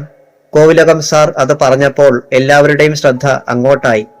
എങ്കിൽ പറയൂ, കേൾക്കട്ടെ, മൂസദ് സാർ ചോദിച്ചു. അടുത്തയാഴ്ച രക്ഷാകർതൃ സമ്മേളനമുണ്ട്. കുട്ടികളുടെ മാതാപിതാക്കളെല്ലാവരും വരുന്നുണ്ട്. വിഷുദിനം ആയതുകൊണ്ട് അന്ന് പൊതു അവധിയുമാണ്. അങ്ങനെയാണെങ്കിൽ കുട്ടികളുടെ കലാപരിപാടികളും വെച്ചാലോ? അതുവരെ നിശബ്ദനായിരുന്ന ജോൺസൺ സാർ അഭിപ്രായപ്പെട്ടു. കൊള്ളാം, അതൊരു നല്ല ആശയമാണ്. മറ്റുള്ളവർ അതിനെ അങ്ങേയറ്റം അനുകൂലിച്ചു. ബാലൻ മാഷിന്റെയും വിക്രമൻ നമ്പൂതിരിയുടെയും കീഴിൽ കുട്ടികൾ 2 ടീമുകളായി മാറി. പെൺകുട്ടികളെ നൃത്തം പഠിപ്പിക്കാൻ തീരുമാനിച്ചു. വൈകുന്നേരം അരമണിക്കൂർ അതിനുവേണ്ടി മാറ്റിവെച്ചു. അന്ന് ഇല്ലത്ത് ബാലൻ മാഷ് ചെന്നപ്പോൾ ഈ വിവരം പറഞ്ഞു. എങ്കിൽ സൗമിനിയെ കൂടി പഠിപ്പിച്ചാലോ? അശ്വതിക്കുട്ടി ചോദിച്ചു. ആരാണ് പഠിപ്പിക്കുക? രേവതി അന്തർജനം തിരക്കി. അത് സാരമില്ല, നൃത്തം അറിയാവുന്ന ടീച്ചർമാര് 2 പേരുണ്ട്, ബാലൻ മാഷ് പറഞ്ഞു. അതനുസരിച്ച് പിറ്റേന്ന് മുതൽ നൃത്ത പഠനം ആരംഭിച്ചു. സൗമിനിയെ പഠിപ്പിച്ചപ്പോൾ അവൾ 5 വയസ്സിന്റെ പ്രതീക്ഷയെ മാറ്റിക്കളഞ്ഞു. അവൾ നന്നായി നൃത്തം പഠിച്ചു. അത് കണ്ടപ്പോൾ ബാലൻമാഷിന് സന്തോഷമായി. പ്രതീക്ഷിച്ചിരുന്ന വിഷുദിനം എത്തി. സ്കൂൾ മുറ്റത്ത് സാമാന്യം നല്ല ഒരു സ്റ്റേജ് ഉയർന്നു. അതിന്റെ ചെലവെല്ലാം ഇല്ലത്തെ തിരുമേനി വഹിക്കാമെന്നേറ്റു. പിന്നണിക്കാരെ കൊണ്ടുവരാനുള്ള ഏർപ്പാടും ചെയ്തു. വിക്രമൻ നമ്പൂതിരി കുട്ടികളെ പാട്ട് പഠിപ്പിച്ചു. പ്രതീക്ഷിച്ചതിൽ കൂടുതൽ രക്ഷകർത്താക്കൾ കലാപരിപാടികൾ കാണുവാൻ വന്നു ചേർന്നു. പരിപാടികൾ ആരംഭിച്ചു.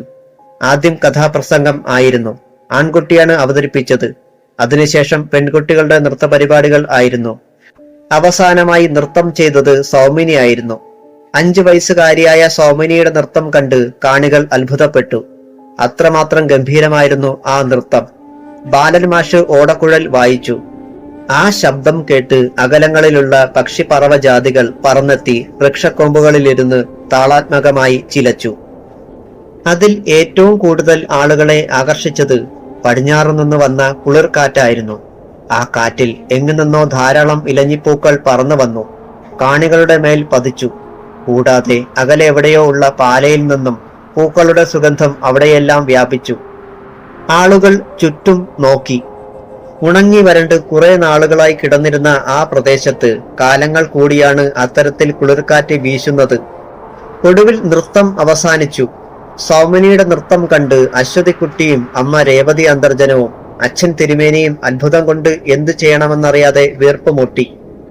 ഇതിനെല്ലാം കാരണം ബാലൻമാഷ് ആണെന്ന് അവർക്കറിയാമായിരുന്നു. എന്നിരുന്നാലും സൗമിനി ഇത്രമാത്രം മനോഹരമായി എങ്ങനെ നൃത്തം ചെയ്തു? അറിയപ്പെടാത്ത ഒരു ചോദ്യചിഹ്നമായി അത് നിലകൊണ്ടു. പരിപാടികൾ അവസാനിച്ചു. എല്ലാവരും ഉള്ളു നിറഞ്ഞ സന്തോഷത്തോടെ താന്താങ്ങളുടെ വീടുകളിലേക്ക് പോയി. അവിടെ ചെന്ന് അല്പസമയം കഴിഞ്ഞപ്പോൾ ആകാശത്തിൽ നിന്ന് നൂൽമഴ പെയ്യാൻ തുടങ്ങി. അത് ക്രമേണ വലുതായി. കാലങ്ങളായി ഉണങ്ങി വിളറിക്കിടന്നിരുന്ന പാടത്ത് മഴ പെയ്തു. വെള്ളം തുടികൊട്ടി. അകലെ നിന്നും പക്ഷിപ്പറവ ജാതികൾ പറന്നു വന്ന് വയലിലെ ജലത്തിൽ നീരാടി നിർവൃതി അടഞ്ഞു. ഇതിന്റെ പിന്നിൽ ബാലൻമാഷിന്റെ സംഗീതമാണെന്ന് അശ്വതിക്കുട്ടിക്ക് അറിയാമായിരുന്നു. അമാനുഷികമായ ബാലൻമാഷിന്റെ കഴിവ് വിക്രമൻ നമ്പൂതിരി തിരിച്ചറിഞ്ഞു. പകവിട്ട് അദ്ദേഹത്തിന്റെ മനസ്സ് ആരാധനയാൽ നിറഞ്ഞു. എന്നാൽ സൗമിനി ഇങ്ങനെ നൃത്തം ചെയ്തതിന്റെ കാരണം അജ്ഞാതമായി നിലകൊണ്ടു.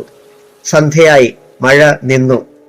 നിലാവ് ആകാശത്തിൽ തെളിഞ്ഞു. ഒറ്റ മേഘത്തുണ്ട് പോലും അവശേഷിക്കാതെ അവയെല്ലാം ജലബിന്ദുക്കളായി പെയ്ത് തീർന്നു. അന്ന് എല്ലാവർക്കും ഒരു ഉത്സവത്തിന്റെ പ്രതീതിയായിരുന്നു. മാഷേ, ഇന്നത്തെ പരിപാടി ഗംഭീരമായിരുന്നു. ഇല്ലത്ത് ഊണ് കഴിഞ്ഞിരുന്നപ്പോൾ അച്ഛൻ തിരുമേനി പറഞ്ഞു. അതെ, എനിക്കും തൃപ്തിയായി. ബാലൻമാഷ് തന്റെ അഭിപ്രായം രേഖപ്പെടുത്തി. അപ്പോഴേ മാഷേ, ഞാനൊന്ന് ചോദിക്കട്ടെ? പിന്നിൽ നിന്നും രേവതി അന്തർജനം. എന്താണമ്മേ? മാഷ് തിരിഞ്ഞു ചോദിച്ചു. അല്ല, ഞാൻ ആലോചിക്കുക. എന്തോന്ന്? ഈ കുട്ടി ഇത്ര ഭംഗിയായി നൃത്തമാടിയതെങ്ങനെ? അതോ? അശ്വതിക്കുട്ടി ജനാലയ്ക്ക് പിന്നിൽ നിന്നു. ഈ മാഷ് പഠിപ്പിച്ചതാണമ്മേ. അതെങ്ങനെ? മാഷ് നൃത്തം പഠിച്ചിട്ടുണ്ടോ? കൊള്ളാം, അവരുടെയൊക്കെ ഇല്ലത്ത് ഇതൊക്കെ പഠിപ്പിക്കുന്ന ആളുണ്ടായിരുന്നു. മാഷ് ആ ഓടക്കുഴൽ വായിക്കുന്നത് കേട്ടില്ലേ? പടിഞ്ഞാറു നിന്നും മേഘങ്ങൾ ഓടി വന്നത്. അത് മാത്രമോ? രേവതി അന്തർജനം കൂട്ടിച്ചേർത്തു. ആ ഇലഞ്ഞിപ്പൂക്കൾ, അവിടെയെങ്ങും ഇലഞ്ഞി പൂത്ത് നിൽപ്പില്ലല്ലോ. അത് മാത്രമോ? പാലപ്പൂവിന്റെ മണം എവിടെ നിന്നോ ഓടിയെത്തിയില്ലേ? അശ്വതിക്കുട്ടി. ഇതൊക്കെ കേട്ടുകൊണ്ട് സൗമിനി ബാലൻമാഷിന്റെ അരികു പറ്റി നിന്ന് മാഷിന്റെ തലമുടി നാരുകൾക്കിടയിൽ കൂടി വിരൽ ഓടിക്കുകയായിരുന്നു. അല്ല, മാഷ് ഇതൊക്കെ എവിടെ നിന്നാ പഠിച്ചത്? അച്ഛൻ തിരുമേനി ചോദിച്ചു. അതിനുള്ള എല്ലാ സൗകര്യങ്ങളും വല്യമ്മാവൻ ഒരുക്കിയിരുന്നു. എല്ലാ ഞായറാഴ്ചയും ഗുരുക്കന്മാർ മാറി മാറി വന്നിരുന്നു, ഓരോ ഉപകരണങ്ങളും പഠിപ്പിക്കാൻ. അച്ഛൻ തിരുമേനി പാക്ക് നുറുക്കിക്കൊണ്ടിരുന്നത് പാത്രത്തിലിട്ടു. ചോദിച്ചോളൂ. ബാലൻമാഷ് മുഖം തിരിച്ചു. മാഷ് മന്ത്രവാദം പഠിച്ചിട്ടുണ്ടോ? അത് കേട്ട് ബാലൻമാഷ് പുഞ്ചിരിച്ചുകൊണ്ട് ജനലിലേക്ക് നോക്കി. അവിടെ നിന്നിരുന്ന അശ്വതിക്കുട്ടി മുഖം വലിച്ചു കളഞ്ഞു. എന്നിട്ട് വീണ്ടും പുറത്തേക്ക് നോക്കി, അറിയുവാനുള്ള ആകാംക്ഷയോടെ. അസാരം അഭ്യസിച്ചിട്ടുണ്ട്. വല്യമ്മാവൻ ഒരു വലിയ മാന്ത്രികനായിരുന്നു. സത്മന്ത്രവാദങ്ങളെ ചെയ്യാറുള്ളൂ. അത് പറ. ഞാനതൊന്ന് ചോദിക്കണമെന്ന് നാളുകളായി ആലോചിക്കുകയായിരുന്നു. അച്ഛൻ തിരുമേനി നുറുക്കിയ പാക്ക് എടുത്ത് വായിലിട്ടു. അവിടെ ഇല്ലത്തുള്ള അമ്മാവന്മാർക്കൊക്കെ അല്പസ്വല്പം മാന്ത്രികം അറിയാമായിരുന്നു. അത് വന്ന് വന്ന് എനിക്കും കിട്ടി, അത്ര തന്നെ. സൗമിനി ശരിക്കും സംസാരിച്ചപ്പോഴേ എനിക്ക് പിടികിട്ടി. പക്ഷേ ഞാനത് ചോദിച്ചില്ലെന്നേയുള്ളൂ. രേവതി അന്തർജനം സന്തോഷത്തോടെ പറഞ്ഞു. സംസാരിച്ചിരുന്ന് സമയം പോയതറിഞ്ഞില്ല. ഞാനിറങ്ങട്ടെ. മാഷ് എണീറ്റ് പടിപ്പുര കടന്ന് പുറത്തേക്ക് പോയി. ദേവിയാണ് ഈ മാഷെ ഇങ്ങോട്ടയച്ചത്. അച്ഛൻ തിരുമേനി ദീർഘനിശ്വാസത്തോടെ പറഞ്ഞു. ബാലൻ മാഷ് ശാന്തിമഠത്തിൽ കയറി വേഷം മാറി. കിടന്നിട്ട് ഉറക്കം വരുന്നില്ല. അപ്പോൾ വാതിലിൽ തട്ടുകേട്ടു. പഞ്ചമിയാണ്. ദേവദത്ത, ഒന്നിറങ്ങി വന്നേ, അവൾ വിളിച്ചു. ഇന്ന് ഞാൻ ഒരു പുതിയ അറിവ് നൽകാനാണ്. വരൂ, അവൾ വിളിച്ചു. അവർ ശ്രീകോവിലിന്റെ മുന്നിലൂടെ നടന്നു. തെക്ക് കിഴക്കേ മൂലയിൽ പൂട്ടിക്കിടന്ന ഉപക്ഷേത്രം പോലെ ഒന്നിന്റെ മുന്നിലെത്തി. കോൽത്താഴ് ഇട്ട് പൂട്ടിയ ഒരു ഉപക്ഷേത്രം. കാലങ്ങളായി ഇത് പൂട്ടിക്കിടക്കുകയാണ്. പൂജയും മറ്റും ഇതുവരെ നടന്നിട്ടില്ല. നൂറ്റാണ്ടുകൾ പഴക്കമുള്ള പിച്ചള താഴ്. അതുകൊണ്ട് തുരുമ്പെടുത്തിട്ടില്ല, പഞ്ചമി പറഞ്ഞു. ഇതിനകത്ത് ഏത് വിഗ്രഹമാണ്? ബാലൻ മാഷ് ചോദിച്ചു. തുറന്നു നോക്ക്, നിലാവ് പടിഞ്ഞാറ് നീങ്ങിയിരിക്കുകയാണ്. അകം കാണാം, അവൾ പറഞ്ഞു. ബാലൻ മാഷ് കോൽത്താഴിൽ പിടിച്ചു വലിച്ചു. അത് തുറന്നു. അതിനുള്ളിൽ പണിതീരാത്ത ഒരു വിഗ്രഹം ഉണ്ട്. ഇത് ആരുടേതാണ്? ബാലൻ മാഷ് ചോദിച്ചു. സൂക്ഷിച്ചു നോക്ക്. നിൽക്കൂ, അതാ ശ്രീകോവിലിന്റെ മുന്നിൽ വെച്ചിരുന്ന നിലവിളക്ക് കെട്ടിട്ടില്ലെന്ന് തോന്നുന്നു. ഞാൻ പോയി എടുത്തുകൊണ്ടുവരാം. മറുപടി കാത്തു നിൽക്കാതെ പഞ്ചമി വേഗം പോയി. അവൾ വിളക്കെടുത്ത് കൊണ്ടുവന്നു. എന്നിട്ട് അതിന്റെ തിരി നീട്ടി വെച്ചു. ആരാണെന്ന് മനസ്സിലായില്ലേ? പകുതി കൊത്തിയപ്പോൾ നിർത്തിപ്പോയി, പിന്നെ വന്നിട്ടില്ല. ഇതാരാണ് കൊത്തിയത്? ദേവദത്തൻ. എന്നെ മെനഞ്ഞതുപോലെ ഒരു കല്ല് ഇവിടെ നിന്നിരുന്നു. അതിൽ നിങ്ങൾ നിങ്ങളെ തന്നെ കൊത്തി. പൂർണ്ണമാക്കിയില്ല. അതുകൊണ്ട് അന്നുള്ളവർ ഇതടച്ച് പൂട്ടി. ബാലൻ മാഷിന്റെ ചിന്ത പിന്നോട്ടു പോയി. 1000 ദിവ്യ സംവത്സരങ്ങൾക്കപ്പുറത്തേക്ക്. അങ്ങ് മേഘങ്ങൾക്കപ്പുറത്തേക്ക്. അന്ന് ഇത് പകുതിയാക്കിയപ്പോൾ ഇന്ദ്രസദസ്സിൽ നിന്ന് കുബേരൻ വിളിച്ചു. എല്ലാം ഒരു സ്വപ്നം പോലെ ക്രമമനുസരിച്ച് മനസ്സിലേക്ക് കടന്നു വന്നു. ഇനി ഇത് പൂർത്തിയാക്കണം, പഞ്ചമി പറഞ്ഞു. എന്തിന്? ബാലൻ മാഷ് തിരക്കി. മനുഷ്യ ജന്മം പൂർത്തിയാവുമ്പോൾ ഇതിൽ കുടിയിരിക്കാൻ. അപ്പോൾ എനിക്കൊരു കൂട്ടുമായി. ഈ ശ്രീകോവിലിന് ഗന്ധർവന്റെ ഒരു ഉപക്ഷേത്രവുമായി. ശരി, പഞ്ചമി പറഞ്ഞതുപോലെ ആവട്ടെ. ബാലൻ മാഷ് വിളക്കിന്റെ പ്രകാശത്തിൽ സംവത്സരങ്ങൾക്ക് മുമ്പ് അവിടെ ഇട്ടിരുന്ന ഉളിയും ചുറ്റികയും കണ്ടെടുത്തു. അത് നശിച്ചിരുന്നില്ല. അപ്പോൾ പഞ്ചമി പറഞ്ഞത് തികച്ചും ശരിയാണെന്ന് ബോധ്യമായി. സാവധാനം ഉളി കല്ലിൽ സ്പർശിച്ചു. പിന്നീട് അത് ശക്തിയിലായി. കരിങ്കൽ തുണ്ടുകൾ വീണുകൊണ്ടിരുന്നു. ഗന്ധർവയാമം അവസാനിച്ചു. ഇനി നാളെയാവട്ടെ, ബാലൻ മാഷ് പറഞ്ഞു. ഇനി ഒരു കാര്യം കൂടി. ഈ ക്ഷേത്രത്തിനും ഉപക്ഷേത്രങ്ങൾക്കും ഈ കാണുന്ന സ്വത്തിനെല്ലാം ഒരു അവകാശി വേണം. അത് നിങ്ങളിൽ കൂടി ഉണ്ടാവുകയും വേണം, പഞ്ചമി പറഞ്ഞു. ബാലൻ മാഷിന് സംഗതി മനസ്സിലായില്ല. തെളിച്ചു പറയൂ. ദേവദത്തൻ അശ്വതിക്കുട്ടിയെ വേലി കഴിക്കണം. അതിൽ ഒരു ആൺകുട്ടി ഉണ്ടാകും. അവൻ ഇതിന്റെ എല്ലാം അവകാശിയാവും. അവൻ വളർന്ന് പ്രായപൂർത്തിയാവുമ്പോൾ നിങ്ങളുടെ മനുഷ്യജന്മം അവസാനിക്കും. ഇവിടെ വന്ന് എന്നോടൊത്ത് കഴിയുകയും ചെയ്യാം. പഞ്ചമി പറഞ്ഞത് ശരി തന്നെയാണ്. പക്ഷേ അത് ഞാനെങ്ങനെ ആവശ്യപ്പെടും? അതിന് ഞാൻ വഴിയുണ്ടാക്കാം, പഞ്ചമി പറഞ്ഞു.